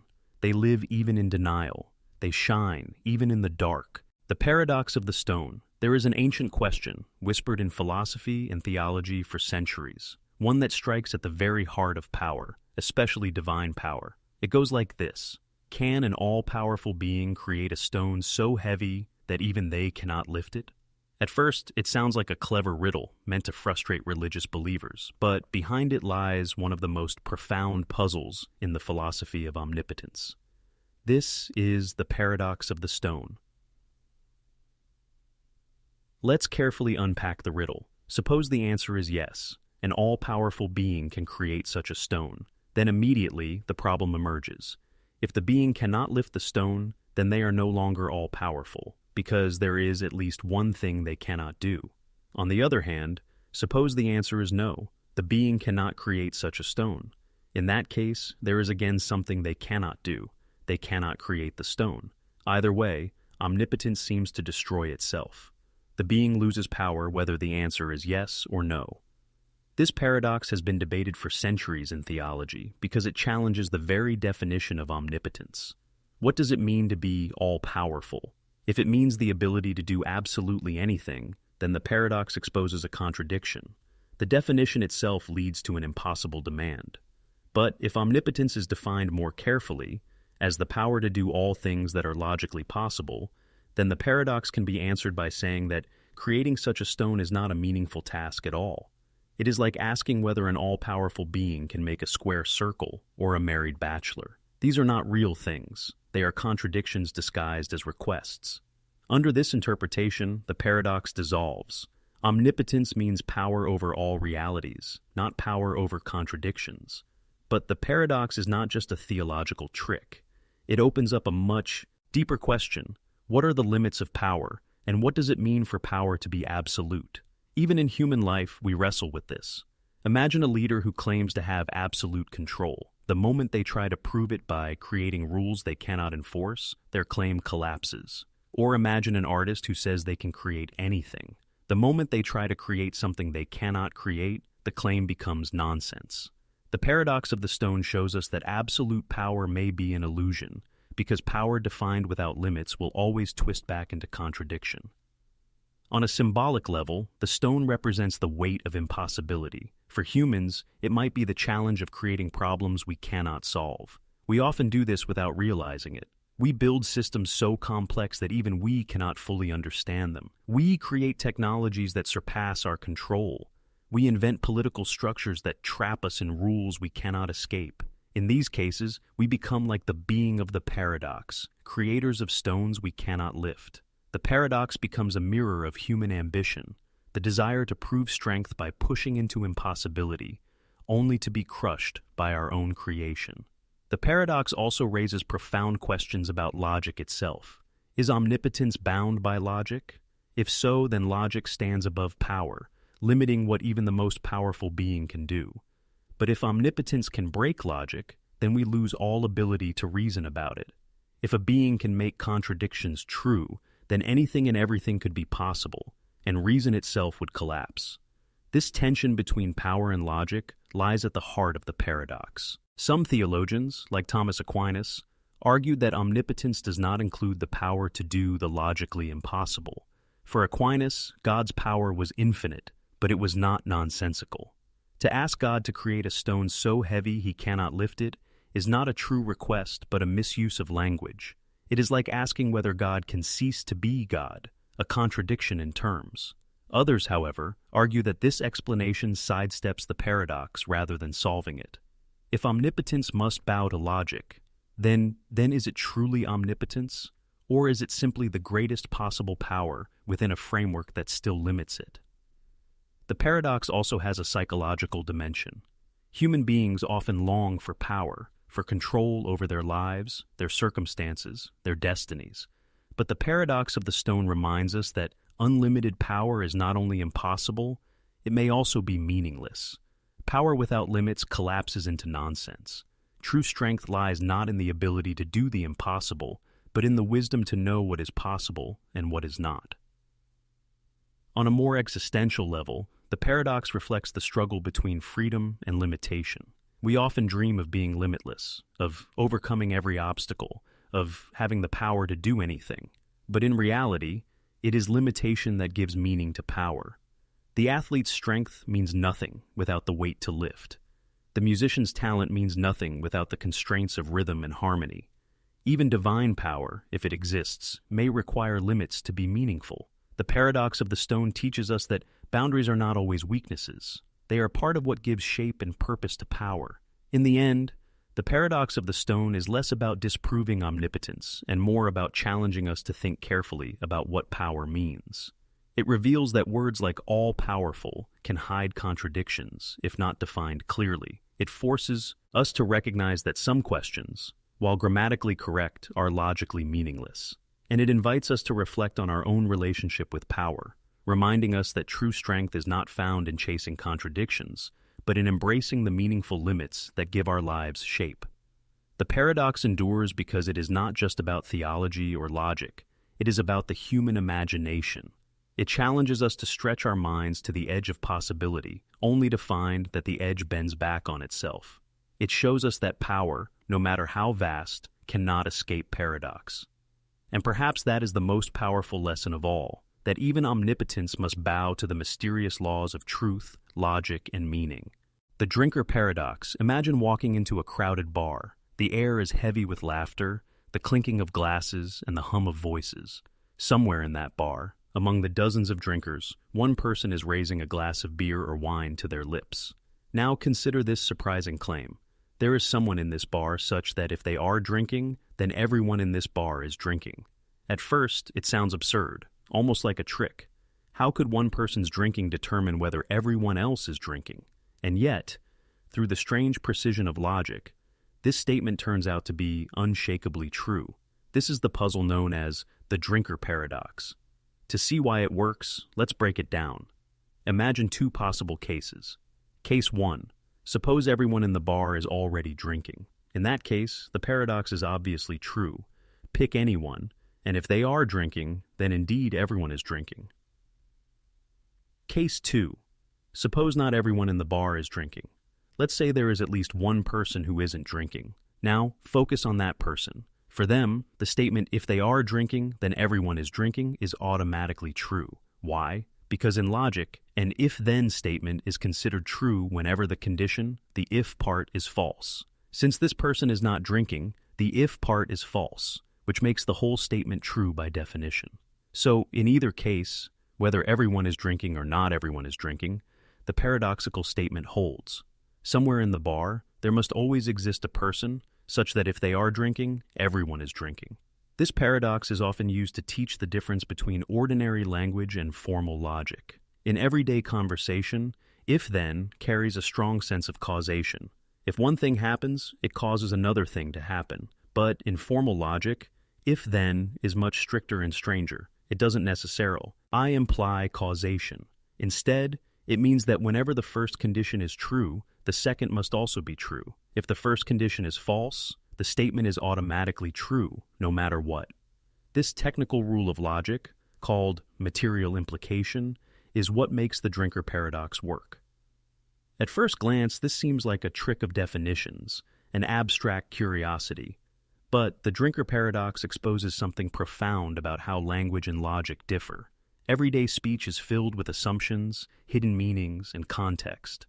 Logic strips those away and reveals structures that may feel counterintuitive. What feels absurd at the bar becomes undeniable in the realm of symbols and proofs. The paradox is not about drinking at all. It is about the gap between natural language and formal logic. Yet, beyond the technical side, the drinker paradox has a symbolic and even psychological dimension.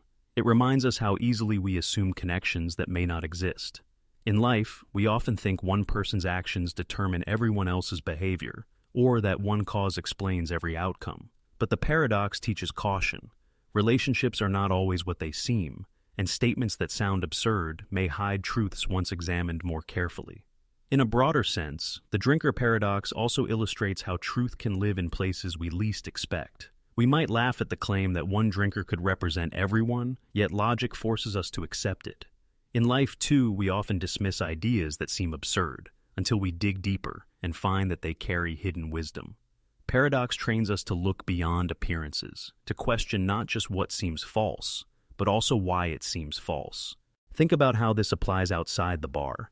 Imagine a workplace, a family, or even a society. The paradox reminds us that there will always be individuals whose actions or conditions make sweeping statements true, even if not in the way we imagine. In a group where everyone works, it's obvious that any one worker could represent the truth of that group. In a group where not everyone works, the non-worker still represents the truth by satisfying the logical condition. The paradox exposes the strange ways individuals and groups are connected in logic, even if not in reality. Philosophically, the drinker paradox pushes us to consider the nature of truth itself. Truth is not always intuitive, not always aligned with common sense. Sometimes it hides in formal structures that feel alien to our natural ways of speaking. This is why paradoxes are so powerful. They force us to confront the gap between how we think the world works and how logic insists it must work. And perhaps there is a deeper, almost existential lesson here. The drinker paradox reminds us that truth does not depend on appearances or feelings. It may look absurd, it may sound wrong, but under the rules of reason, it can still stand firm. In the same way, life often confronts us with truths that feel unbelievable, but which we cannot deny once we see them clearly. In the end, the drinker paradox is more than a quirky puzzle about a bar. It is a mirror showing us how easily intuition can be deceived, how language can betray logic, and how truth can exist even in places that feel absurd. It teaches us humility, that what feels obviously false may still be true under closer scrutiny. And it reminds us that logic, for all its strangeness, has the power to reveal hidden structures in reality, turning laughter into astonishment. The paradox of tolerance. Tolerance is often celebrated as one of humanity's highest virtues.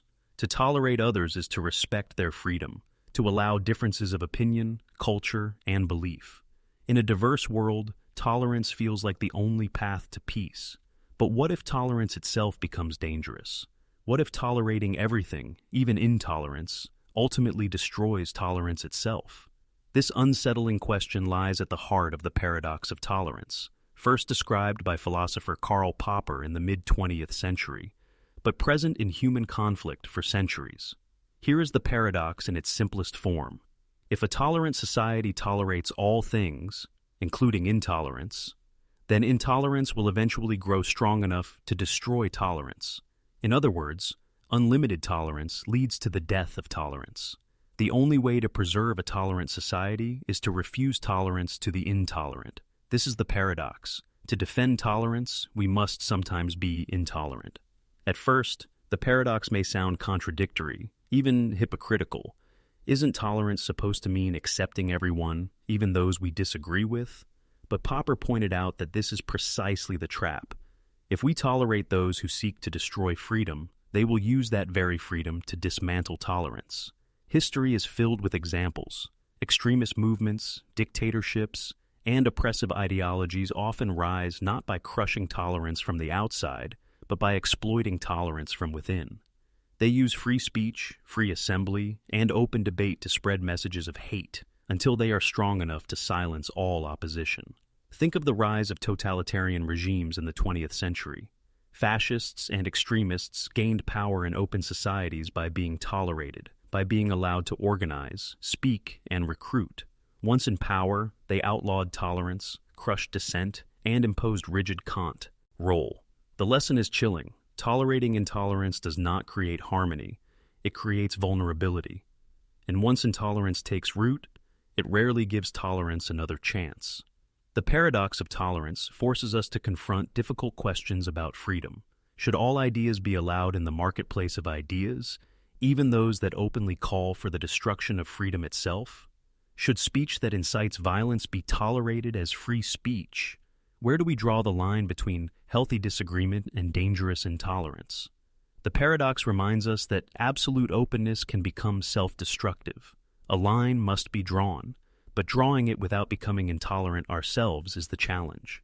The paradox also reveals a deeper truth about human society. Tolerance is not passive, it is active. It is not simply allowing everything, it is protecting a space where freedom and diversity can flourish. To protect that space, some boundaries are necessary. Tolerance cannot mean tolerating those who would destroy others' right to exist as gebesti, speak, or live in peace. This is not weakness, but strength. The strength to defend the very principle that makes tolerance possible. But here's where the paradox becomes even more complex. Who decides what counts as intolerance? If we suppress ideas too quickly, we risk becoming intolerant ourselves, silencing dissent under the guise of defending tolerance. The danger is that the paradox can be misused, invoked by those in power to justify censorship, oppression, or the silencing of legitimate criticism. That is why Popper emphasized that intolerance should only be suppressed when it seeks to destroy others by force or violence, when it crosses the line from words into action. Mere disagreement, no matter how offensive, must still be tolerated. This paradox plays out vividly in modern society. In the digital age, where speech spreads instantly across the globe, the question of tolerance versus intolerance has become urgent. Should online platforms allow hate speech in the name of free expression, or should they ban it to protect vulnerable groups? If they ban it, are they protecting tolerance, or are they becoming intolerant themselves? The paradox of tolerance shows us that there are no easy answers, only a fragile balance that must be carefully maintained. Psychologically, the paradox reflects the tension between openness and protection. As individuals, we want to be open-minded, to hear new perspectives, to live peacefully with difference. But we also recognize the need for boundaries, for protecting ourselves against those who would harm us. The paradox teaches that true tolerance is not weakness or naivety, but the courage to set limits where openness turns into danger. On a deeper existential level, the paradox of tolerance reflects the fragility of all virtues. Courage can turn into recklessness, humility into self-neglect, love into obsession. In the same way, tolerance, when pushed to its extreme, becomes self-destruction. Every virtue contains the seed of its opposite, and wisdom lies in knowing where to draw the line. In daily life, the paradox shows up in small but significant ways. Imagine a household where one member constantly insults and bullies the others. If the family tolerates this behavior endlessly, hoping to preserve peace, the result is not harmony, but domination. Tolerance of the intolerant empowers the bully. The only way to restore peace is to set boundaries, to refuse tolerance of abuse. The lesson scales up from the household to the community, and from the community to the world. In the end, the paradox of tolerance teaches us that tolerance is not about accepting everything without question. It is about protecting the conditions under which freedom, respect, and diversity can exist. Unlimited tolerance is a trap because it arms intolerance with the freedom to destroy. True tolerance requires strength, the strength to reject that which would annihilate tolerance itself. This paradox endures because it forces us to confront the uncomfortable truth that virtues are fragile, that openness must be defended with boundaries, and that peace sometimes requires resistance. It is a paradox not of weakness, but of responsibility. To be tolerant is not to stand back and allow anything, but to actively guard the space in which humanity can live freely. And perhaps that is the most profound lesson, that tolerance, like freedom, is never passive. It must be protected or it will vanish. The hole in the sock paradox, picture this. You have a favorite pair of socks. They're soft, comfortable, and have been with you for years. But one day, you notice a small hole forming at the toe. It's barely visible, and the sock still works. Later, the hole grows larger. You patch it, but soon another hole appears near the heel. You repair that one too, but then the fabric thins, and eventually, the entire sock seems to be nothing but patches. At some point, you stop and wonder, is this still the same sock I started with? Or has it become something entirely new? This is the essence of the hole in the sock paradox. It's not really about socks at all. It's about the mystery of identity over time. When does an object stop being the thing it once was? If it gradually changes, piece by piece, patch by patch, is there a clear moment when it ceases to be itself? Or is identity something more mysterious than the physical material it's made of? This puzzle connects to the ancient ship of Theseus problem, where a ship's planks are replaced one by one until none of the original wood remains. Is it still the same ship? The sock simply brings this age-old puzzle into our everyday lives. And in its simplicity, it asks us profound questions. What makes something what it is? Its parts, its history, or the meaning we attach to it? Let's examine it step by step. At first, a small hole doesn't change the sock's identity. You still call it your sock. But what if half of it is patches? What if every thread has been replaced? Some people might say, it's still my sock because it carries the history of use. Others might say, it's not the same sock. It's a completely new one, made of different material. And here lies the paradox. There is no single moment when the sock clearly changes from the same to not the same. The transformation is gradual, invisible, and impossible to pinpoint. Now let's bring this into a deeper realm. Identity is not just a question for socks, but for us as human beings. Every cell in your body is constantly dying and being replaced. Over 7 years, most of the cells in your body have regenerated. Your hair, your skin, your organs, they are not the same as when you were a child. Even your thoughts, memories, and personality evolve over time. So, the question arises, are you still the same person you were 10 years ago, or are you like the sock, completely patched up and renewed?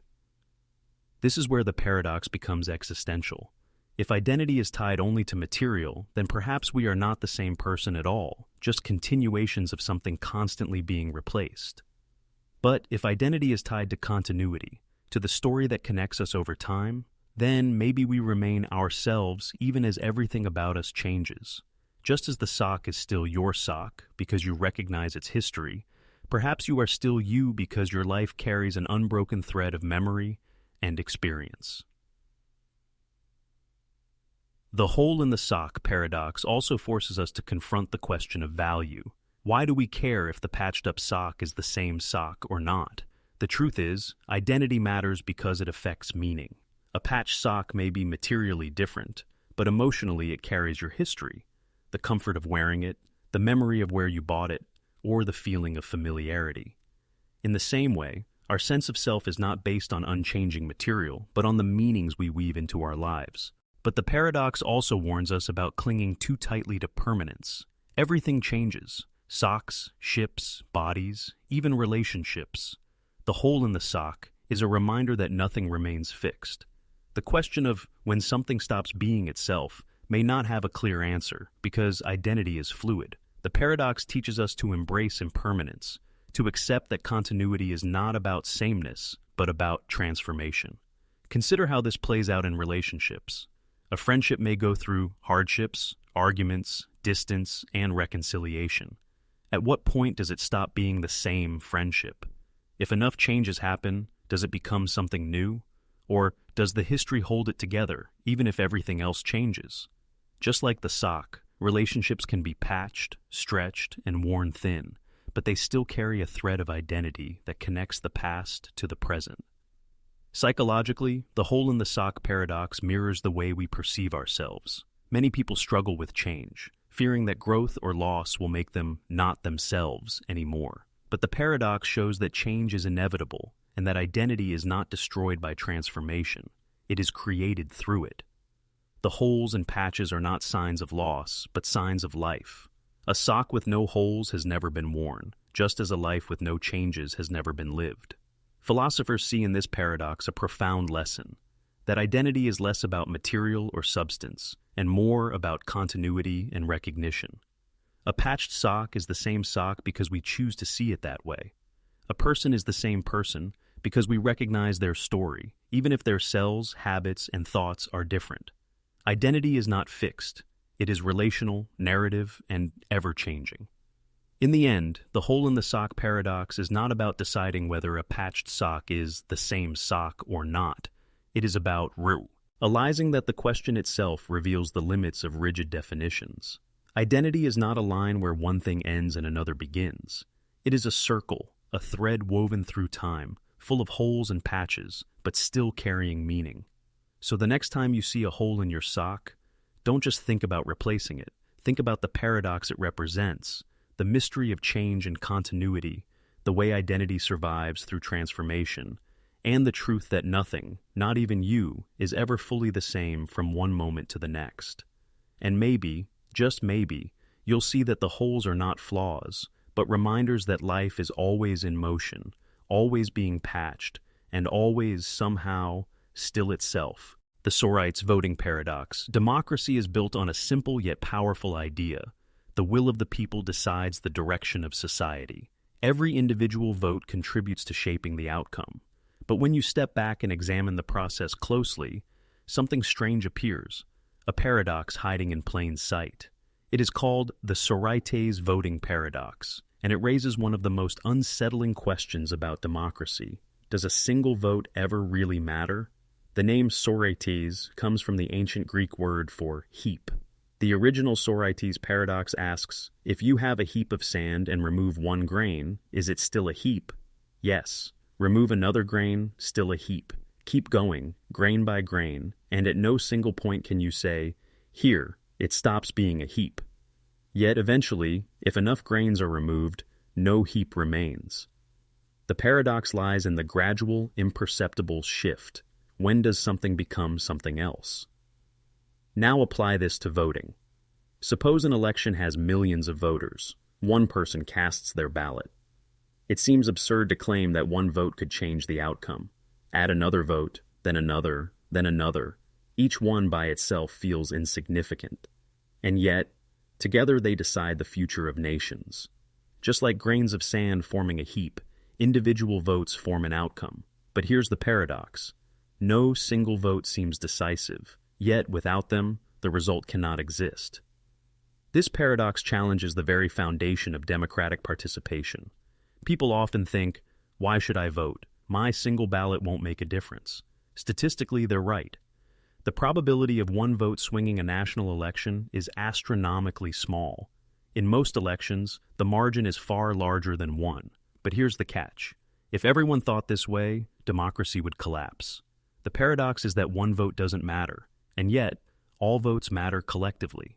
Democracy depends on individuals acting as if their grain of sand is significant, even though it feels insignificant in isolation. The Sorites voting paradox reveals a deep tension between the individual and the collective. It highlights the strange way value emerges only when we scale up. A single grain of sand cannot be a heap, but together they form one. A single vote cannot determine a government, but millions of votes create governments. Yet, unlike the sand heap, democracy also depends on belief. People must believe their vote matters for the system to function. The paradox threatens that belief by exposing its fragility. Philosophers use this paradox to show the limits of reductionist thinking. If we only focus on individuals, the system collapses into meaninglessness. But if we only focus on the collective, individuals vanish into insignificance. The truth lies in the tension between the two. The system works only when individuals act with collective consciousness, recognizing that their small action matters because it is part of something larger. The paradox also points to the psychology of responsibility. Human beings often struggle with large-scale problems for the same reason. When issues are too big, individual contributions feel pointless. Why recycle one bottle when millions are thrown away every day? Why save a single dollar when national debt is measured in trillions? Why speak out against injustice when one voice seems drowned in the crowd? In each case, the Sorites logic tempts us to give up. But just like in voting, the collective depends entirely on individuals. Every massive change begins grain by grain, choice by choice, vote by vote. Historically, the paradox has shaped how societies think about participation. Totalitarian regimes thrive on convincing individuals that their voice doesn't matter. By destroying the belief in individual impact, they weaken collective resistance. Democracies, on the other hand, survive only when individuals act against the odds, trusting that their small action has meaning. The paradox shows that democracy is less a system of numbers and more a system of faith. Faith that the tiny grain of sand is part of the heap, even if we cannot see the connection directly. There is also a deeper existential lesson here. The Sorites voting paradox is not only about politics, it is about life. Many people struggle with feelings of insignificance. What difference does my life make in the vastness of the universe? The paradox whispers the same unsettling truth. Individually, perhaps very little, but collectively, everything. Just as one vote contributes to shaping history, one life contributes to shaping humanity. Meaning emerges not from isolation, but from connection. But the paradox also leaves us with a haunting question. Is there ever a moment when one vote truly matters? Philosophers of probability argue that, in extremely close elections, it can. History gives us rare but striking examples where a single vote swung an outcome, one vote that passed a law, declared war, or chose a leader. Yet the paradox doesn't depend on these cases. Its power lies in showing that the system itself cannot exist without the illusion that every vote matters, even though no single vote seems to matter. It is both true and false at the same time, the hallmark of paradox. The Sorites voting paradox also challenges us to think about thresholds. Just as we cannot pinpoint when a heap stops being a heap, we cannot pinpoint the moment when a group of votes becomes an election result. The line between insignificance and significance is blurry. Democracy thrives in this blurry space, where individual insignificance transforms into collective power. In the end, the Sorites voting paradox is not meant to discourage participation, but to deepen our understanding of it. It teaches us that meaning is often invisible at the individual level, but undeniable at the collective level. It reminds us that great systems depend on small acts, and that the logic of insignificance is an illusion.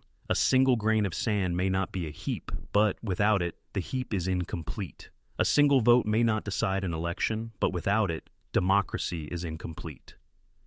The paradox endures because it captures the strange beauty of collective action. It shows us that power is not only in the hands of leaders, but in the tiny grains of ordinary choices. It whispers that insignificance is an illusion, that what feels small can be everything when multiplied. And it leaves us with the responsibility to act, even when action feels meaningless, because meaning is created not by one, but by all. The Bootstrap Paradox. Imagine you wake up one morning and a mysterious book appears on your doorstep. You open it and discover detailed instructions on how to build a time machine. Intrigued, you follow the steps, and after years of effort, the machine works. You decide to travel back in time, and once there, you leave the same book on the doorstep of your younger self. Here's the paradox. Where did the book come from? You didn't write it. Your younger self didn't write it.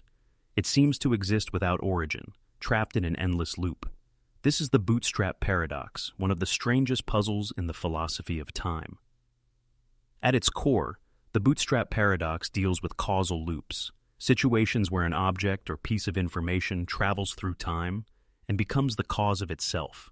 The name comes from the old phrase, pulling yourself up by your bootstraps, which describes an impossible act, lifting yourself off the ground by pulling on your own boots. In the same way, the Bootstrap Paradox describes objects or knowledge that seem to lift themselves into existence without any outside cause. The paradox is popular in science fiction because it captures the mystery of time travel. Imagine a composer who receives sheet music from a traveler in the future. The composer performs it, and centuries later, someone takes the same music back in time to give to the composer. The question becomes, who actually wrote the music? It seems to exist in a timeless loop, without a true origin. Information and objects in bootstrap loops are uncaused. They exist because they exist, forever cycling through time. This paradox challenges our understanding of causality. In everyday life, we think in terms of linear cause and effect. The seed grows into a tree. The spark lights the fire. The push moves the object. Every effect has a cause, and that cause comes before the effect. But the Bootstrap Paradox breaks this chain. In a causal loop, the effect is also the cause. The book exists because it was given in the past, and it was given in the past because it exists. The loop closes on itself, leaving us with no first cause. Philosophically, this raises the question, does everything need an origin? Our intuition says yes. Nothing comes from nothing. But the Bootstrap Paradox suggests otherwise. Perhaps time itself allows for self-contained loops where things simply exist without beginning. This idea is deeply unsettling because it challenges the principle of causality, the bedrock of how we understand the universe. If something can exist without origin, then perhaps the universe itself is a bootstrap loop, self-created, without a beginning or end. Scientists debate whether such loops are physically possible. Some interpretations of general relativity allow for closed time-like curves, paths through space-time that loop back on themselves. In theory, this could allow for causal loops, like the Bootstrap Paradox. But other physicists argue that such loops would create paradoxes so severe that nature must forbid them. Stephen Hawking proposed the chronology protection conjecture, suggesting that the laws of physics prevent time travel that would allow paradoxes, yet no final answer has been given. Beyond science, the Bootstrap Paradox resonates with deep existential questions. It reflects our longing to know the origin of things, the beginning of the universe, the start of consciousness, the source of meaning. The paradox whispers that maybe there is no beginning, no first cause. Maybe existence itself is a loop, endlessly circling without an outside explanation. This idea echoes ancient philosophies that saw time as cyclical, not linear, an eternal return rather than a straight line. But the paradox also has a psychological dimension. Consider knowledge. Sometimes it feels as if ideas appear from nowhere, like flashes of inspiration. You might read something, repeat it, share it, and later forget where it came from. The idea circulates, detached from its origin, until it feels timeless, like it has always existed. The Bootstrap Paradox reflects this phenomenon of memory and culture. Some things feel eternal because their origin has been lost, yet they continue to exist and shape us. On a symbolic level, the Bootstrap Paradox is also about identity. Who are you, if not the product of your own past feeding into your future? Think about habits. You act in a certain way today because of past choices, and those choices were shaped by earlier habits. The cycle feeds itself. Just like the time traveler's book, aspects of your identity feel uncaused, looping between past and future selves. You are, in a sense, your own Bootstrap Paradox, an endless cycle of cause and effect feeding into each other. But the paradox also warns us. A world where objects and ideas exist without origin undermines our need for meaning. If knowledge can exist without an author, if music can exist without a composer, if books can exist without a writer, then the link between creation and creator dissolves. The paradox threatens our sense of authorship, responsibility, and ownership. Who deserves credit for the Time Machine book? Who deserves praise for the music in the loop? In a bootstrap world, no one does, because there is no true beginning. And yet, there is also beauty in this paradox. The Bootstrap Paradox suggests that some things may not need a beginning to be real. It opens the door to a universe where time is not a straight line but a circle, where existence is self-sustaining. Instead of despairing over the lack of origin, we might see in the paradox a kind of mystery, that reality does not always conform to our need for beginnings and endings. In the end, the Bootstrap Paradox is not just a riddle about time travel. It is a mirror reflecting our deepest questions about existence. Where did we come from? What caused the universe? Who wrote the book of reality? The paradox answers with silence, or rather, with a loop. Things exist because they exist. The cause is the effect. The effect is the cause. It unsettles us because it denies the comfort of beginnings, but it also inspires us because it shows that existence may be stranger, richer, and more mysterious than we can ever imagine. The identity paradox, who are you? It sounds like the simplest question in the world, yet it is one of the most difficult to answer. When someone asks, you might reply with your name, your job, your age, your nationality. But deep down, you know that none of these fully capture you. Names can change, jobs can vanish, age is always shifting, even your body is constantly regenerating, with most of your cells replaced every few years. So, what is the you that persists through all of this? This is the puzzle of the identity paradox, the tension between change and continuity, between the self that evolves and the self that somehow feels the same. The paradox emerges from a simple contradiction. You are not the same as you once were, yet you are. Think about yourself as a child. You looked different, thought differently, behaved differently. Your personality was still forming, your body smaller, your mind less developed. And yet, you still say, that was me. What links that child to the adult you are now? What thread ties together the countless versions of you across time? If everything about you changes, your cells, your memories, your beliefs, why do you insist on saying there is still one continuous I? This problem echoes the ancient ship of Theseus' paradox. Replace the planks of a ship one by one until none of the original remains. Is it still the same ship? Identity works the same way. Over time, your planks, your body, your experiences, your habits are replaced. At what point do you stop being the same person? If you've changed your mind, your values, your personality, are you still you? Or are you a new being wearing the memory of the old one? Philosophers have wrestled with this paradox for centuries. Some argue that identity is tied to the body. As long as you inhabit the same physical organism, you are the same person. But this view collapses when we realize how completely the body regenerates and changes. Others argue that identity comes from memory, that you are the same person because you remember being that person. But memory is unreliable. People forget, distort, and even invent memories. If you forget your past entirely, are you no longer the same self? The paradox grows sharper in extreme cases. Consider amnesia. If someone loses all their memories but still lives, are they the same person? The law often says yes, they retain their identity for legal purposes.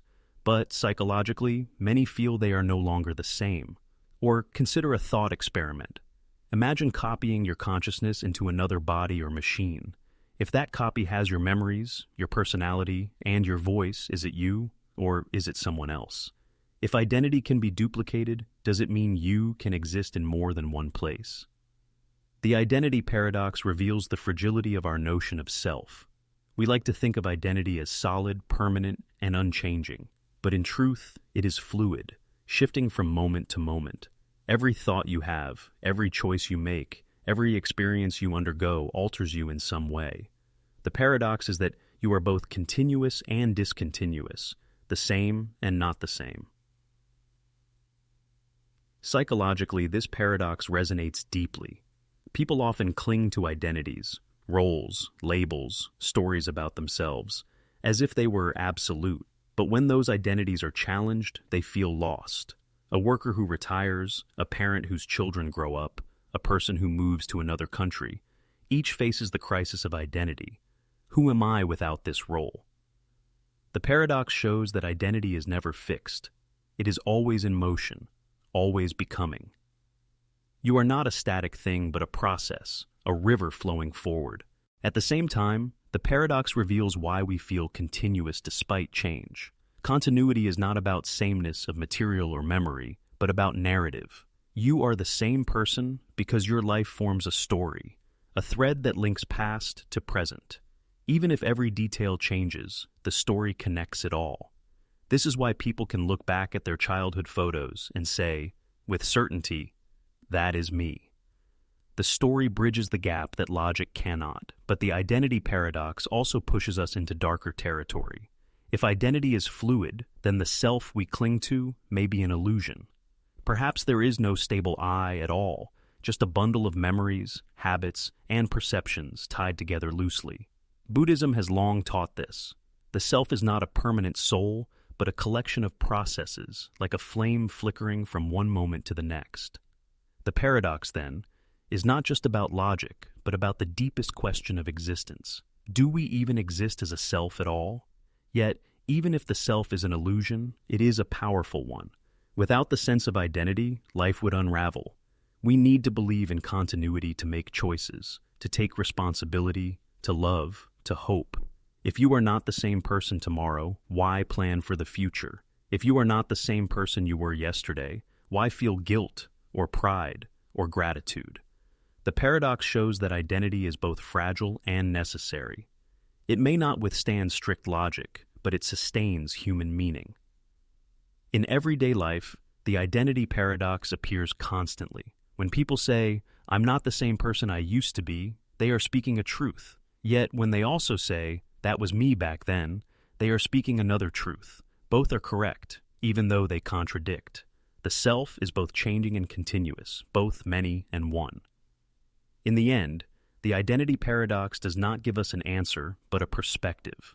It reminds us that identity is not a fixed essence, but a living process. You are not defined by a single moment, a single trait, or a single label.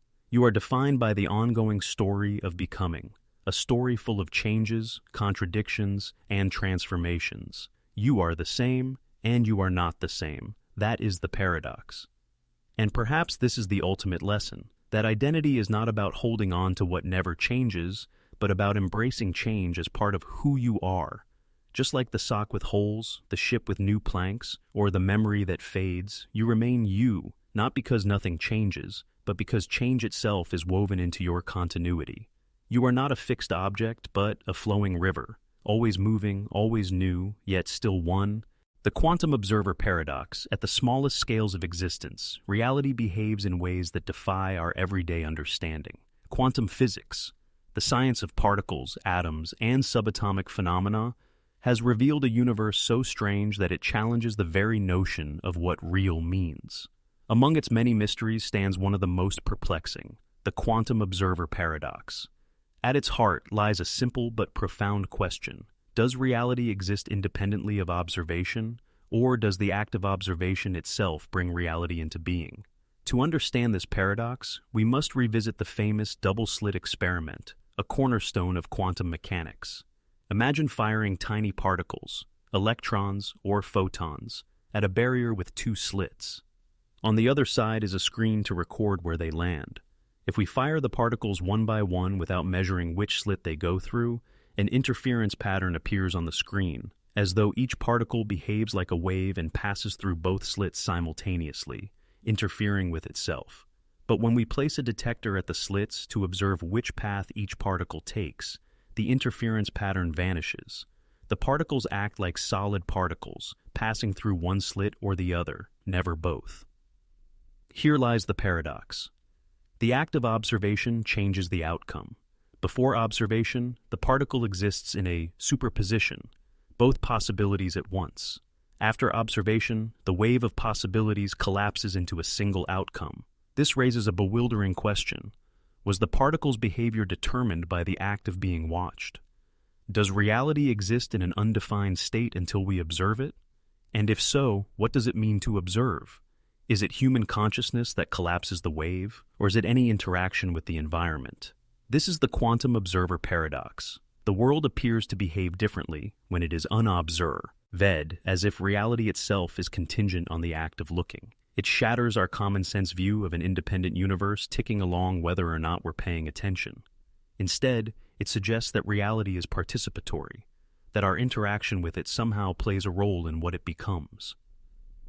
Philosophers and physicists alike have struggled to interpret this. The Copenhagen interpretation famously argued that quantum systems do not have definite properties until measured. In this view, reality at the quantum level is not a set of facts waiting to be discovered, but a set of possibilities that become real only when observed. But this interpretation raises unsettling questions.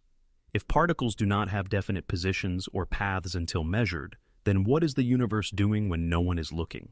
Does the moon exist if no one observes it? Einstein rejected this view, famously asking, "Does the moon exist only when I look at it?" Alternative interpretations try to escape this paradox.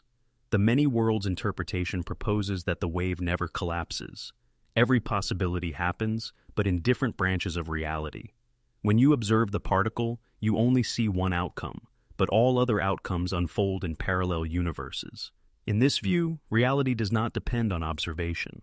It simply branches infinitely. But this solution, while elegant, multiplies reality beyond imagination, leaving us in an infinite forest of universes. Another interpretation, known as objective collapse theories, argues that the wave function collapses spontaneously without the need for observation. But even here, the paradox persists. What counts as an observation, and what determines when potential becomes reality? Beyond physics, the quantum observer paradox carries profound philosophical and psychological implications. It suggests that the act of perceiving is not passive but active. In daily life, this resonates with how perception shapes reality. A person walking into a room does not simply see an objective space. They interpret it, frame it, and give it meaning. Two people can witness the same event and experience entirely different realities because their observation colors what is real for them. The paradox in physics mirrors the paradox in consciousness. Observation is not just looking, it is shaping. Psychologically, the quantum observer paradox challenges the way we think about truth. If even the fundamental particles of the universe do not have fixed states until observed, then reality itself is not as solid as we imagine. It suggests that uncertainty is woven into the fabric of existence. Just as particles live in superpositions, perhaps our lives too are filled with possibilities that exist until choices, our observations, collapse them into outcomes. There is also an existential layer to this paradox. Human beings crave certainty, but the quantum world denies it. The paradox teaches us that uncertainty is not ignorance, but a feature of reality itself. The mystery is not that we don't know what particles are doing when we aren't looking. The mystery is that they truly aren't doing anything definite until we look. Reality is not fixed, but fluid, waiting to be crystallized through interaction. Symbolically, the quantum observer paradox can be seen as a metaphor for the human condition. Our lives, like particles, exist in a field of possibilities. What we focus on, observe, and choose becomes real. In this way, The act of observing is like the act of living, shaping reality out of uncertainty. Perhaps this is why the paradox feels so unsettling. It suggests that we are not separate from reality, but participants in its unfolding. But the paradox also cautions us. If reality is shaped by observation, then the boundaries between objectivity and subjectivity blur. Are we discovering the universe or creating it? Does the universe exist independently, or only in the web of relationships between observer and observed? These questions remain unanswered, leaving us suspended in mystery. In the end, the quantum observer paradox is not just about physics. It is about our place in the cosmos. It forces us to question whether reality is a fixed stage or a living process shaped by participation. It whispers that the act of observing is not passive, but creative. And it leaves us with a haunting possibility that the universe is not something we merely look at, but something we help bring into being. The paradox of the unexpected gift. Imagine this scenario. A teacher stands before their students and says, "Sometime next week, you will receive a gift. It will be a surprise. You won't know which day it's coming until it arrives." At first, the class is thrilled. Who doesn't like the idea of a free gift? But then, the thinking begins, and with it comes the paradox. The students reason like this. If the gift comes on Friday, it won't be a surprise, because if it hasn't arrived by Thursday night, then it must come on Friday, and we'll be expecting it. So, Friday is impossible. Then they continue. If Friday is impossible, then Thursday is also impossible, because by Wednesday night, if the gift hasn't come, it must arrive Thursday. So, it wouldn't be a surprise. So, Thursday is out. By the same logic, they eliminate Wednesday, then Tuesday, then Monday. The conclusion seems airtight. There is no day on which the gift can be given as a surprise. The teacher's promise seems impossible. And yet, paradoxically, when the gift actually arrives on, say, Wednesday, the students are stunned. They did not expect it. The surprise was real. Their logic was flawless, and yet it failed. This is the paradox of the unexpected gift, also known in philosophy as the unexpected hanging or surprise exam paradox. The brilliance of this paradox lies in how it exposes the tension between knowledge and expectation. The teacher's statement sets up a trap. The students use logic to eliminate every possibility, yet reality defeats their reasoning. The paradox challenges the assumption that perfect logic can always predict the future. Sometimes, the very act of predicting destroys the prediction itself. This paradox is not just about gifts or exams. It is about the strange interplay between certainty and uncertainty. The students are caught in a loop. The more they try to reason their way to certainty, the more they make surprise impossible. But reality is not bound by their expectations. The paradox shows us that knowing something is coming can make it impossible, and not knowing makes it possible. Knowledge itself becomes the enemy of surprise. Psychologically, the paradox reflects the way humans relate to expectation in daily life. Think about surprise parties. If you suspect that someone is planning one for you, the surprise is ruined. Yet, if you reason too much about the details, you may conclude that it is impossible. And then when it happens, you are still surprised. The paradox of the gift teaches us that surprise exists in the gap between knowledge and experience, in the space where logic cannot fully penetrate. Philosophers have wrestled with this puzzle for decades. Some argue that the paradox reveals flaws in how we reason about knowledge. The student's logic collapses because they assume that knowing in advance is possible, when in fact it is not. Others argue that the paradox exposes the self-referential nature of certain statements. The teacher's promise refers to the student's knowledge of the promise itself, creating a loop that traps them in contradiction. In this sense, the paradox belongs to the same family as the liar paradox, statements that refer back to themselves in ways that undermine logic. But beyond philosophy, the paradox of the unexpected gift has profound implications for life. It shows us that not everything can be reduced to reason. Life, like the teacher, has a way of surprising us no matter how much we plan. We try to predict our future, mapping out careers, relationships, and outcomes. But often the most important events arrive unexpectedly, outside the logic of our predictions. The paradox reminds us that the essence of surprise lies in the limits of human foresight. There is also a deeper existential lesson.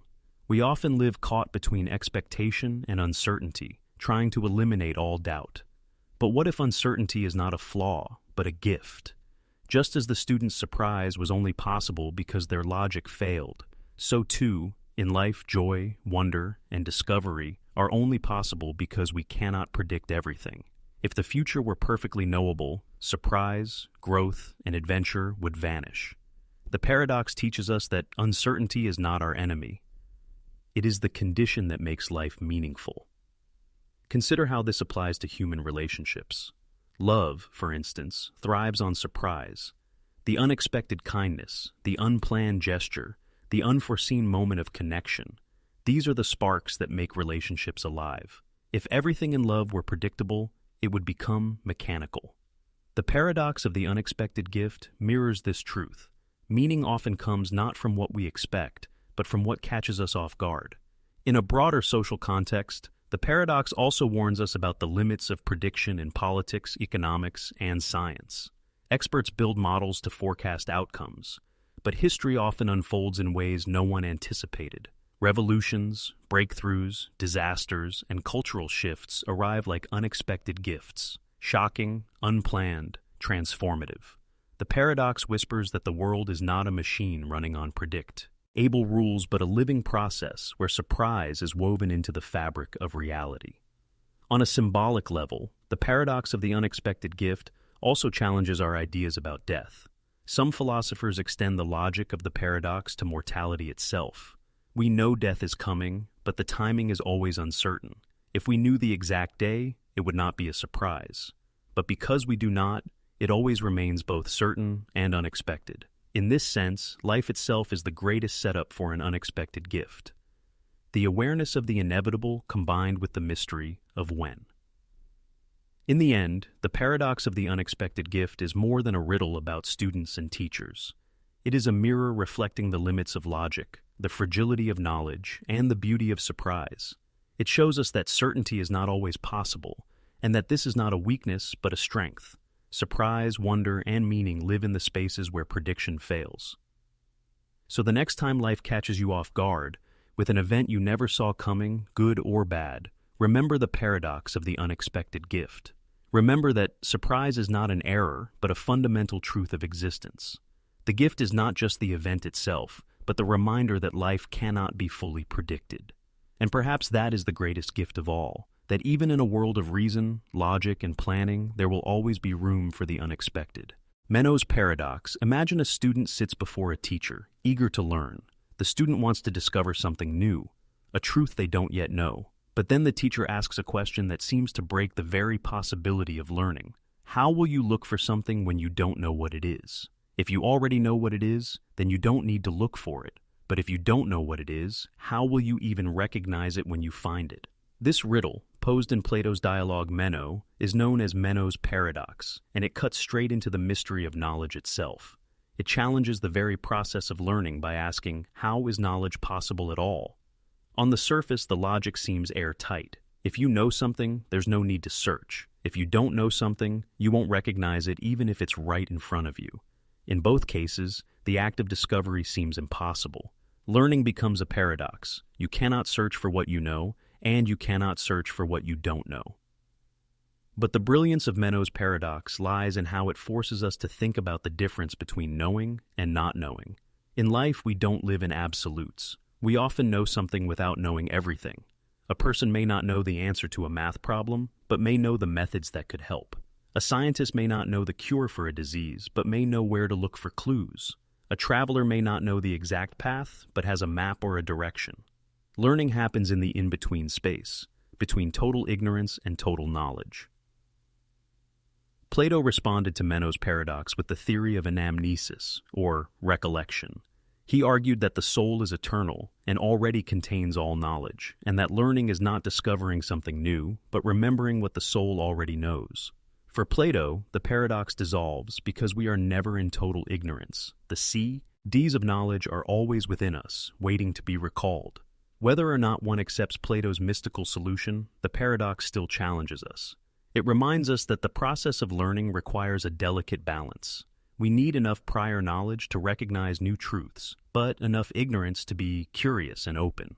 Too much certainty kills discovery, but so does total blindness. True learning is like walking a tightrope between knowing and not knowing. The paradox also mirrors the experience of creativity. Writers, artists, and inventors often describe moments of discovery as both familiar and new. When a poet finds the perfect phrase, it feels like something they already knew but had forgotten. When a scientist stumbles upon a breakthrough, it often feels obvious in hindsight, as though the knowledge was always there, waiting to be revealed. The paradox captures this uncanny feeling. We recognize the unknown because, in some sense, it was already known. Psychologically, Meno's paradox reflects the way humans grow. Think about a child learning language. At first, they don't know the words, yet they can still learn them.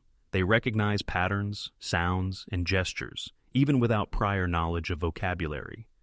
They may not know the meaning of every word, but they know enough to build bridges into the unknown. The paradox warns us not to think of knowledge in black and white, but in shades of gray. The paradox also reveals why humility is essential for learning. If we believe we already know everything, we close ourselves off from discovery. If we believe we know nothing, we fall into despair. But if we acknowledge that we know something, that we have fragments, clues, starting points, then learning becomes possible. Meno's paradox teaches us that wisdom lies in admitting partial knowledge, in being comfortable with the unknown while still searching for answers. On a deeper level, Meno's paradox raises existential questions about truth itself. Can we ever truly know anything? Or are we forever chasing shadows of understanding?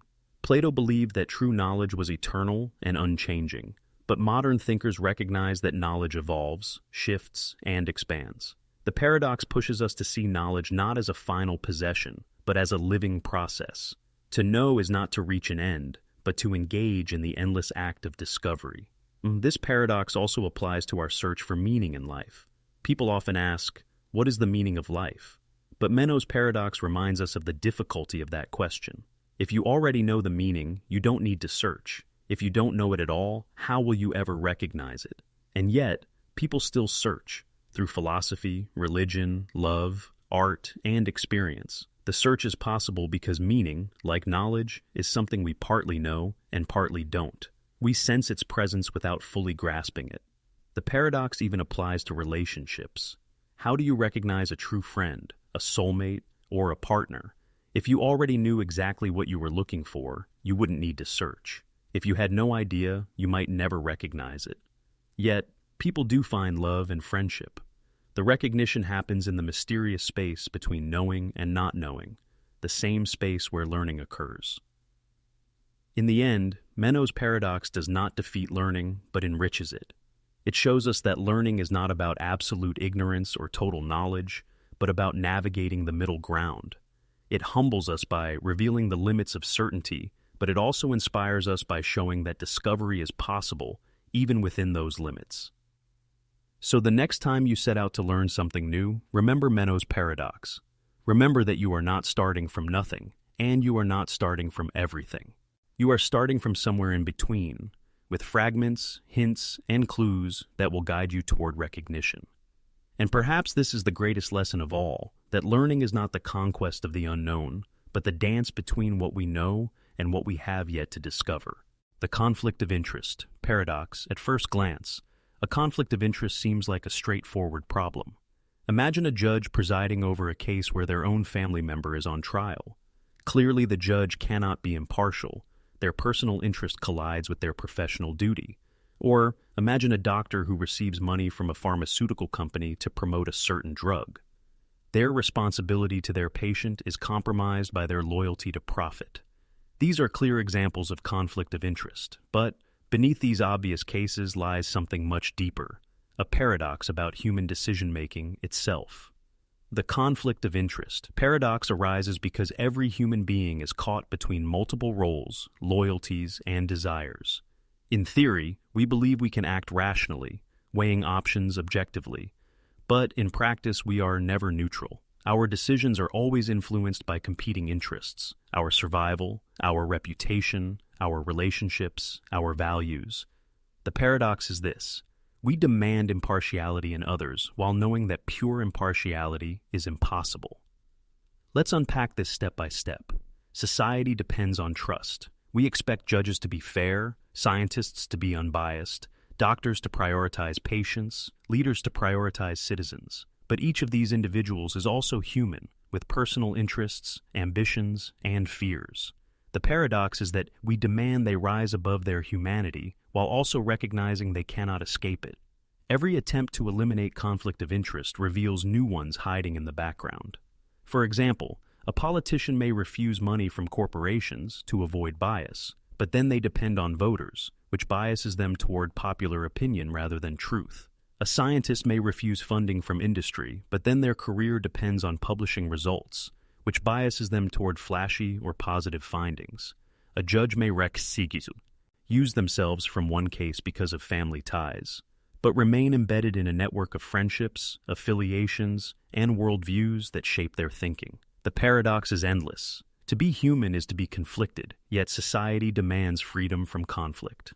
Philosophically, the conflict of interest. Paradox exposes the tension between ideal morality and practical reality. Ideally, we imagine an impartial decision-maker, a view from nowhere that transcends all bias. But practically, no such perspective exists. Every decision is made from a point of view, shaped by identity, context, and desire. The paradox is that impartiality is necessary but impossible. We cannot function without demanding it, yet we cannot achieve it fully. This paradox also appears in psychology. People often believe they can separate personal interest from professional duty, but research shows otherwise. Bias operates unconsciously. A doctor who accepts a small gift from a company may believe it does not influence them, but studies reveal it does. A judge may insist they are objective, but implicit biases shape their rulings.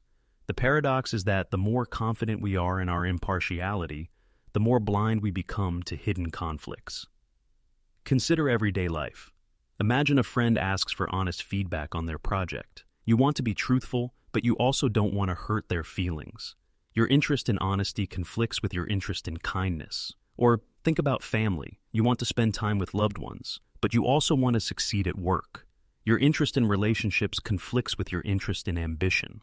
Life itself is a constant balancing act of competing interests. The paradox is not confined to law or politics. It is woven into the fabric of being human. The conflict of interest paradox also raises deeper existential questions. If every decision is influenced by competing interests, then is true freedom possible?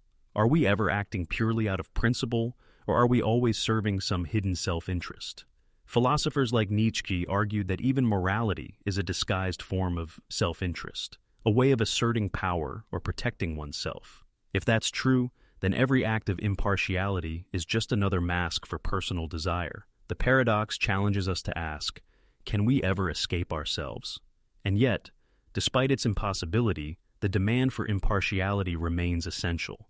Society cannot function without it. We need judges to try to be fair, scientists to try to be objective, leaders to try to serve the public good. The paradox teaches us that impartiality is not about perfection, but about striving. It is less a state we can achieve, and more a process we must constantly work toward. By acknowledging our biases, setting rules, and creating systems of accountability, we can reduce, though never eliminate, conflict of interest. Symbolically, the paradox is about the human condition itself. We are torn between competing loyalties to ourselves and others, to truth and comfort, to duty and desire. We cannot resolve these conflicts fully, but we must live with them. The paradox reveals that being human is not about escaping conflict, but about managing it with honesty, humility, and vigilance. In daily life, this means accepting that no choice is ever pure. Every decision carries a shadow of self-interest. But instead of denying this, we can face it. We can admit that our motives are mixed, that our loyalties are divided, and still strive to act with integrity. The paradox teaches us that integrity is not the absence of conflict, but the ability to navigate it. In the end, the conflict of interest paradox is not just about judges, doctors, or politicians. It is about all of us. It reminds us that impartiality is both necessary and impossible, that bias is both dangerous and inevitable. The paradox does not destroy trust but deepens it, by showing us that trust must be built on transparency, accountability, and self-awareness, not on the illusion of perfection. So the next time you face a decision where your loyalties collide, remember this paradox. Remember that you cannot erase your interests, but you can acknowledge them. You cannot be perfectly impartial, but you can strive for honesty. And perhaps that is the resolution, not to escape conflict, but to live wisely within it. The prisoner's self-justification paradox. Picture a prisoner sitting alone in a dimly lit cell. They have been convicted of a crime, but their mind is restless, circling around the reasons for what they did. On one hand, they know they are guilty. The evidence was clear, the law was broken. On the other hand, they whisper to themselves, I had no choice. I did what anyone would have done. My actions were justified. Here lies the seed of a paradox that digs into the heart of morality, guilt, and human rationalization. The prisoner's self-justification paradox. At its core, this paradox asks, can a person be guilty if they genuinely believe they are justified? And if they truly believe they are justified, then are they guilty at all? But if every guilty person convinces themselves that they are justified, then guilt itself begins to dissolve. The paradox is that guilt and justification cannot fully coexist, yet human beings constantly weave them together in the prison of their own minds. Let's break this down. Society depends on the idea of responsibility. Laws exist because we assume people can choose their actions, and if they choose wrongly, they deserve punishment. But psychology tells us that humans are masters of rationalization. Almost no one sees themselves as a villain. People commit crimes, betray others, even harm the innocent. But inside, they tell themselves a story. I had to do it. I had no other option. It was for the greater good. I was the victim first. In this way, guilt is reframed as necessity. The paradox emerges because guilt requires the recognition of wrongdoing, yet the human mind resists that recognition. To preserve a sense of self, people explain away their actions. The prisoner says, yes, I stole, but only because the system forced me. Yes, I hurt them, but only because they hurt me first. Yes, I broke the law, but the law itself was unjust. The paradox is that guilt becomes a ghost, fading whenever justification is invoked. Yet, without guilt, the very foundation of justice, accountability, crumbles. This paradox has haunted philosophers for centuries. In Dostoevsky's novels, criminals often justify their acts as noble, necessary, or inevitable. In psychology, Freud spoke of the defense mechanisms people use to protect themselves from guilt. And in law, judges wrestle with questions of intent and justification. Was the act done out of necessity? Was it self-defense? Was the person aware of the wrongness of their actions? The paradox is that guilt and justification cannot be cleanly separated. They bleed into each other until judgment becomes murky. Think of real-world examples. A soldier commits violence in war. Are they guilty of murder or justified by duty? A whistleblower leaks secrets. Are they guilty of betrayal or justified by higher morality? A starving person steals bread. Are they guilty of theft or justified by survival? Each case blurs the line. The paradox is that guilt depends on context, and justification depends on perspective. One person's crime is another's heroism. One person's guilt is another's necessity. But the paradox digs even deeper, into the self. Imagine the prisoner again. They tell themselves they are justified, but are they truly convinced, or is it a defense against the crushing weight of guilt? If justification is genuine, guilt vanishes. But if justification is a lie to the self, then guilt remains hidden, gnawing beneath the surface. The paradox is that humans can never be fully sure whether their justification is truth or self-deception. We are both judge and prisoner inside our own minds, never fully escaping either role. This paradox also reveals the fragility of moral systems. If everyone can justify their actions, then guilt becomes meaningless. But if guilt is absolute and justification irrelevant, then morality becomes inhumanly rigid, unable to account for the complexity of real life. The paradox is that morality requires both guilt and justification, yet the two undermine each other. Psychologically, the prisoner's self-justification paradox speaks to the human struggle with responsibility. Guilt is painful, so we avoid it. But justification can become a prison of its own, trapping us in endless stories that excuse but never heal. A person who always justifies their actions never changes, never grows. A person who only feels guilt without justification collapses into despair. The paradox shows that both extremes are destructive. True responsibility lies somewhere in the middle, acknowledging guilt while recognizing context. On a deeper existential level, the paradox mirrors the human search for meaning. We all want to believe our lives are justified, that our choices matter, that our suffering has purpose. But life often confronts us with contradictions. We hurt others without intending to. We fail despite our efforts. We justify ourselves even as we feel guilty. The paradox reveals that self-justification is not just a defense mechanism, but a fundamental part of being human. We cannot live without telling ourselves a story of justification. Yet those stories are always fragile, always haunted by doubt. In the end, the prisoner's self-justification paradox is not just about crime or punishment. It is about the human condition. It teaches us that guilt and justification are not opposites but twins, locked in an endless struggle. We justify to escape guilt, but guilt returns in the cracks of our justifications. We admit guilt to be honest, but immediately begin explaining it away. The paradox cannot be solved, only lived. So, what is the lesson? Perhaps it is that true freedom lies not in escaping guilt through endless justifications, nor in drowning in guilt without mercy, but in facing both honestly. To admit guilt where it is real, to recognize justification where it is true, and to live in the tension between the two. That tension is not weakness, it is the essence of being human. The memory paradox. Close your eyes for a moment and think of your earliest memory. Maybe it's a faint image of playing in a park, holding a parent's hand, or seeing a birthday cake lit with candles. But here's the question. How do you know this memory is real? Perhaps it was told to you by your family, perhaps you saw a photo, perhaps your mind pieced it together years later. Memory feels like a record of truth, but in reality, it is fragile, reconstructive, and often unreliable. This is the heart of the memory paradox. Memory is both the foundation of our identity and the very thing that cannot be trusted. At its core, the paradox asks, if our memories are what make us who we are, but our memories are unreliable, then how can we trust our very sense of self? On the surface, memory seems straightforward. It's the mind's way of recording events, like a camera storing images. But modern neuroscience has revealed that memory is not a fixed recording. Instead, it is dynamic, constantly reconstructed each time we recall it. Every time you remember something, you are not playing back an untouched file. You are rewriting it, reshaping it, influenced by your current emotions, beliefs, and context. Over time, memories can change so much that they no longer resemble the original event. The paradox is that we depend on memory to tell us who we are, even though memory itself is unstable.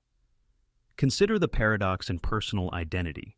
You say you are the same person you were 10 years ago because you remember being that person. But what if those memories are inaccurate or even false? If identity is built on memory and memory is flawed, then your sense of self is built on shifting sand. The paradox emerges because memory is both the glue that binds us to our past and the illusion that distorts it. Philosophers have wrestled with this problem for centuries. John Locke, in the 17th CE, Theory argued that personal identity is tied to memory. For Locke, if you remember committing an act, then you are the same person who did it. But critics pointed out the flaw. Memory can be faulty. If you forget something, does that mean it was never part of you? If you misremember something, does that mean you become someone else? The paradox is that memory seems necessary for identity, yet it cannot provide a solid foundation. This paradox also plays out in law. Courts often rely on eyewitness testimony, assuming memory reflects truth. But countless studies show that eyewitness accounts are unreliable. People misremember faces, events, and details. False memories can even be implanted through suggestion. The paradox is that justice often depends on memory, even though memory itself cannot be fully trusted. Psychologically, the memory paradox speaks to the way humans construct reality. Our memories do not just reflect the past. They shape our present and future. We act based on what we think happened, not necessarily what truly happened. A painful memory of betrayal may shape how we trust others, even if that memory is distorted. A cherished memory of love may comfort us, even if it is partly imagined. The paradox is that memory's power comes not from accuracy, but from belief. This leads to a deeper existential question. If memory is unreliable, then what is real? You may doubt a photograph, a story, even your own senses, but memory feels sacred, the one thing no one can take from you. Yet memory itself can betray you. Diseases like Alzheimer's strip away memories piece by piece, until identity itself seems to dissolve. The paradox is cruel. Memory defines us, but it is also the first thing we can lose. But there is another layer. Memory is not just unreliable individually, it is unreliable collectively. Societies, nations, and cultures build shared memories, histories, traditions, myths. These collective memories bind people together, giving them a sense of belonging. But collective memory is just as prone to distortion as individual memory. Stories are rewritten, histories revised, inconvenient truths forgotten. The paradox is that memory is both the source of unity and the source of illusion. And yet, despite its fragility, memory is essential. Without memory, there can be no learning, no growth, no continuity of self. If every moment vanished instantly, we would live in an eternal present, with no sense of identity or meaning. The paradox teaches us that memory is both indispensable and unreliable, both a gift and a deception. On a symbolic level, the memory paradox reflects the human struggle with time. We cannot hold on to the past except through memory, but memory itself slips away, reshaped with every recall. We long for permanence, yet all we have are echoes, constantly fading. The paradox reminds us that identity is not about preserving an exact record of the past, but about weaving a story from fragments, even if those fragments are imperfect. In daily life, this paradox shows up constantly. Two people who lived through the same event may remember it completely differently. A family argument, a vacation, a childhood moment. Each person recalls a different story, each convinced they are right. Memory is not the past. It is the story we tell ourselves about the past. And that story shifts with time. The lesson of the memory paradox is not despair, but humility. It teaches us to recognize that our memories are not flawless truths, but fragile constructions. It asks us to be cautious before clinging to them too tightly or judging others for their versions of the past. And it reminds us that even if memory is imperfect, it is still meaningful. What matters is not accuracy, but the way memory shapes who we are and how we live.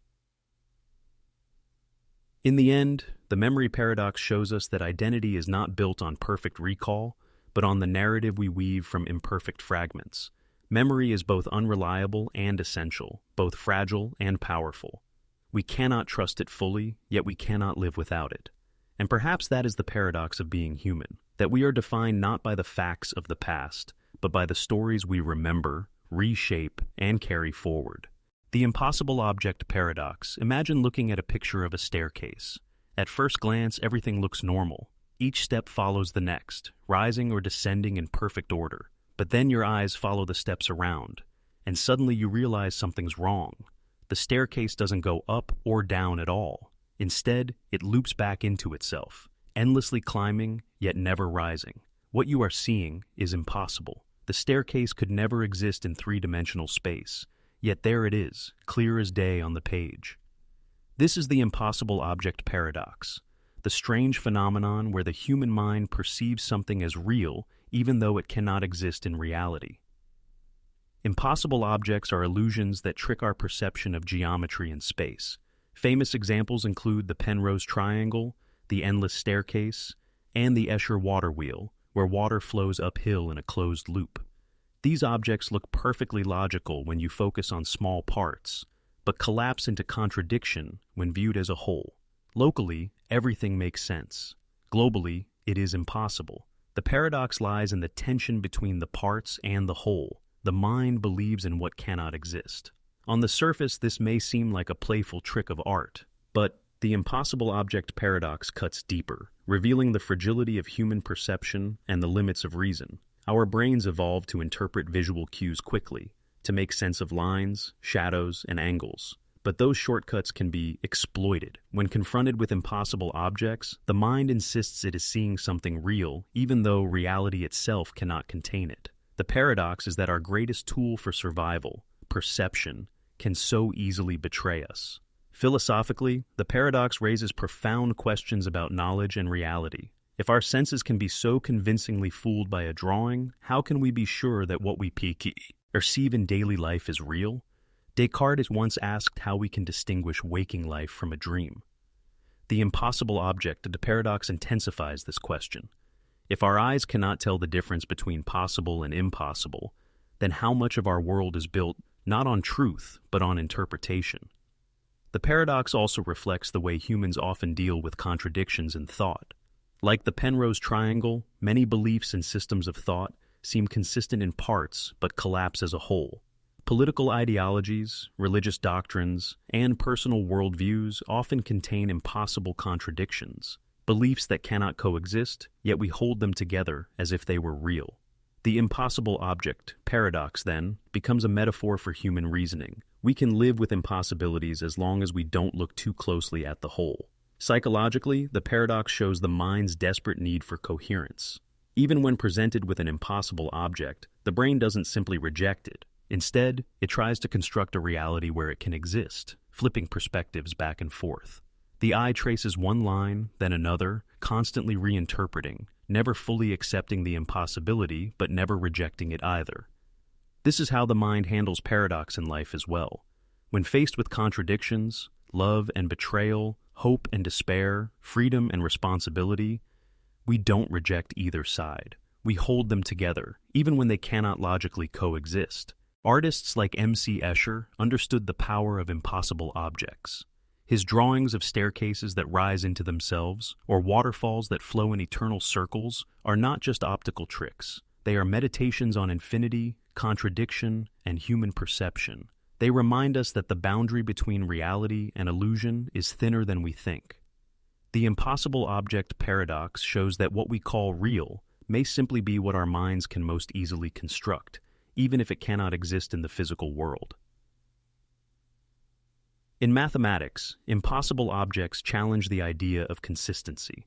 They are visual proofs that something can follow local rules while breaking global ones.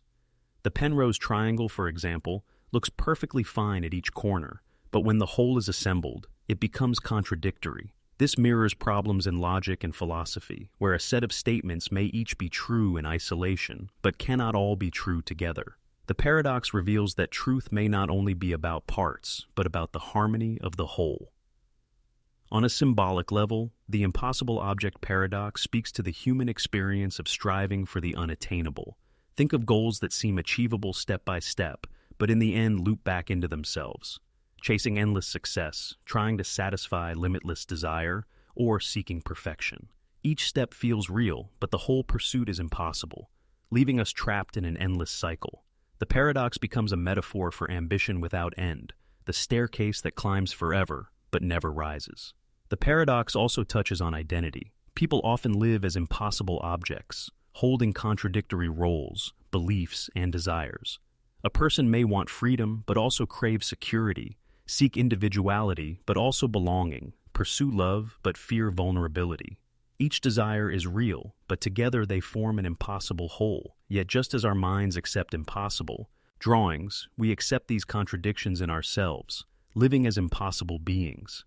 In a broader sense, the impossible object paradox challenges our understanding of reality itself.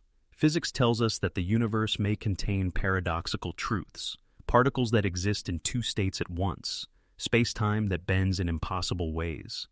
What seems impossible at one level may be real at another. The paradox of impossible objects reflects the paradoxes of the universe. What the human mind cannot fully conceive may still exist in some hidden dimension of reality.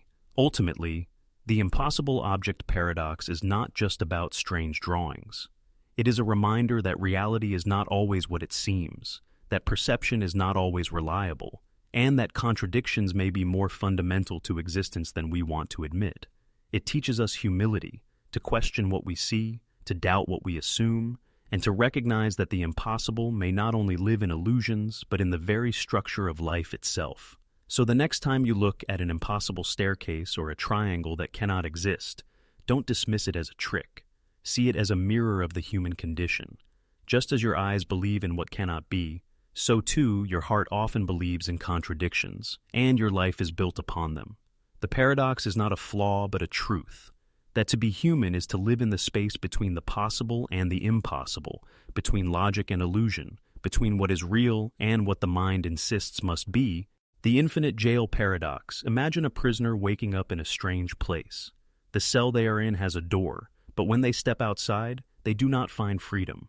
Instead, they find another jail cell, slightly larger, slightly different, but still a prison.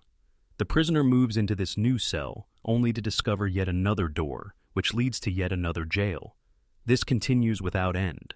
No matter how many doors they pass through, there is always another cell waiting. The prisoner is never completely free, yet never entirely trapped in just one place. They are caught in the infinite jail paradox, a puzzle about infinity, escape, and the very nature of freedom. At first glance, this paradox looks like a strange thought experiment, but it reflects something deeply human. The paradox asks, if freedom always lies beyond the next barrier, but there is always another barrier, is freedom ever truly possible? The infinite jail paradox can be understood in two ways. On one level, it is a logical puzzle about infinity. Imagine numbering the cells, cell 1, cell 2, cell 3, and so on forever. For every jail you escape, there is another one waiting.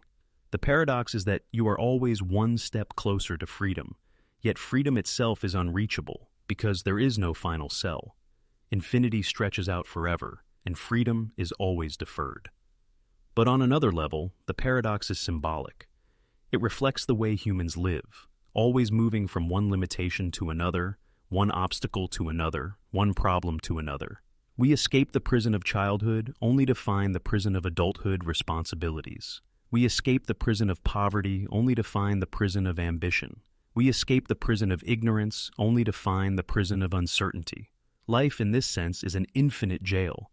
Every escape leads not to freedom, but to another kind of confinement. Philosophically, the infinite jail paradox touches on the concept of infinite regress. When every solution leads to another problem, every answer leads to another question. If freedom requires the absence of all constraints, then true freedom is impossible, because there will always be another constraint. Even in paradise, we would be limited by our own desires, our own mortality, or the boundaries of existence itself. The paradox shows that absolute freedom may be an illusion, a concept that humans long for but can never achieve. Psychologically, the paradox mirrors the human pursuit of happiness. People often think, if I just achieve this goal, then I'll be free. If I just get this job, this house, this relationship, this recognition, then I'll finally be happy. But when they achieve it, another desire arises, another condition appears. Happiness, like freedom, always seems just one step further, just one door away. The paradox is that the pursuit never ends. We live as prisoners of endless wanting, never fully escaping the cycle. This paradox also reflects society itself. Nations escape one form of oppression only to fall into another. Revolutions overthrow tyrants, but new rulers emerge with their own forms of control. Economic systems promise freedom, but create new dependencies. Technology liberates us from old limitations, but creates new forms of confinement. The infinite jail paradox becomes a metaphor for history itself. Humanity forever breaking free, yet forever imprisoned in new ways. On a deeper existential level, the paradox points to the human confrontation with mortality. Even if you escaped every worldly prison, there remains the prison of time. Life itself is bounded by death, and no matter how many doors you pass through, this final boundary remains. In this sense, the infinite jail is not a place but existence itself, a condition where freedom is always incomplete because we are always finite. But does the paradox mean there is no hope? Not necessarily. The infinite jail paradox can also be seen as a challenge to redefine freedom. If freedom does not mean the absence of all constraints, then perhaps it means the ability to choose meaning within constraints. The prisoner in the infinite jail may never leave the structure, but they can choose how to move within it, how to live within the endless cells. Freedom then becomes not about escaping all prisons, but about transforming the prison into a space of meaning. This interpretation aligns with the philosophy of Viktor Frankl, who survived Nazi concentration camps. He argued that true freedom lies in choosing one's attitude toward unavoidable suffering. Even in the most confined conditions, the human spirit can remain free. The infinite jail paradox, then, is not only a trap but an invitation to see freedom not as escape, but as presence, not the absence of boundaries, but the ability to create meaning within them. In mathematics and logic, the paradox illustrates the strangeness of infinity. An infinite jail is like an infinite regress problem. You can always take another step, but never reach the end. It forces us to confront the limits of human reasoning. Infinity is not just a number, it is a condition that defies closure. The paradox reveals that infinity itself can be a kind of prison, a loop without resolution. In art and literature, the infinite jail paradox appears in many forms. Think of Dante's Inferno, where sinners move through endless circles of punishment. Or think of Kafka's The Trial, where the protagonist is trapped in an endless bureaucracy with no resolution. Or Borges's Labyrinths, where every path leads to another path, never ending. These stories reflect the paradoxical truth. Sometimes, confinement is infinite, not because walls are unbreakable, but because escape itself is endless. In the end, the infinite jail paradox is not just about cells and doors. It is about the human condition. It asks whether freedom is an illusion, whether happiness is forever deferred, whether life itself is a structure of endless confinement. But it also offers a lesson, that freedom may not mean escaping the infinite jail, but learning to live within it. The paradox teaches us that absolute liberation is impossible, but relative freedom, the freedom of choice, of meaning, of spirit, is always within reach. So when you find yourself longing for the next escape, the next door, the next goal, the next release, remember the infinite jail paradox. Remember that freedom may not come from reaching the end, but from how you walk through the endless doors. And perhaps that is the secret, not to dream of the final escape, but to live fully, even in the infinite prison of existence.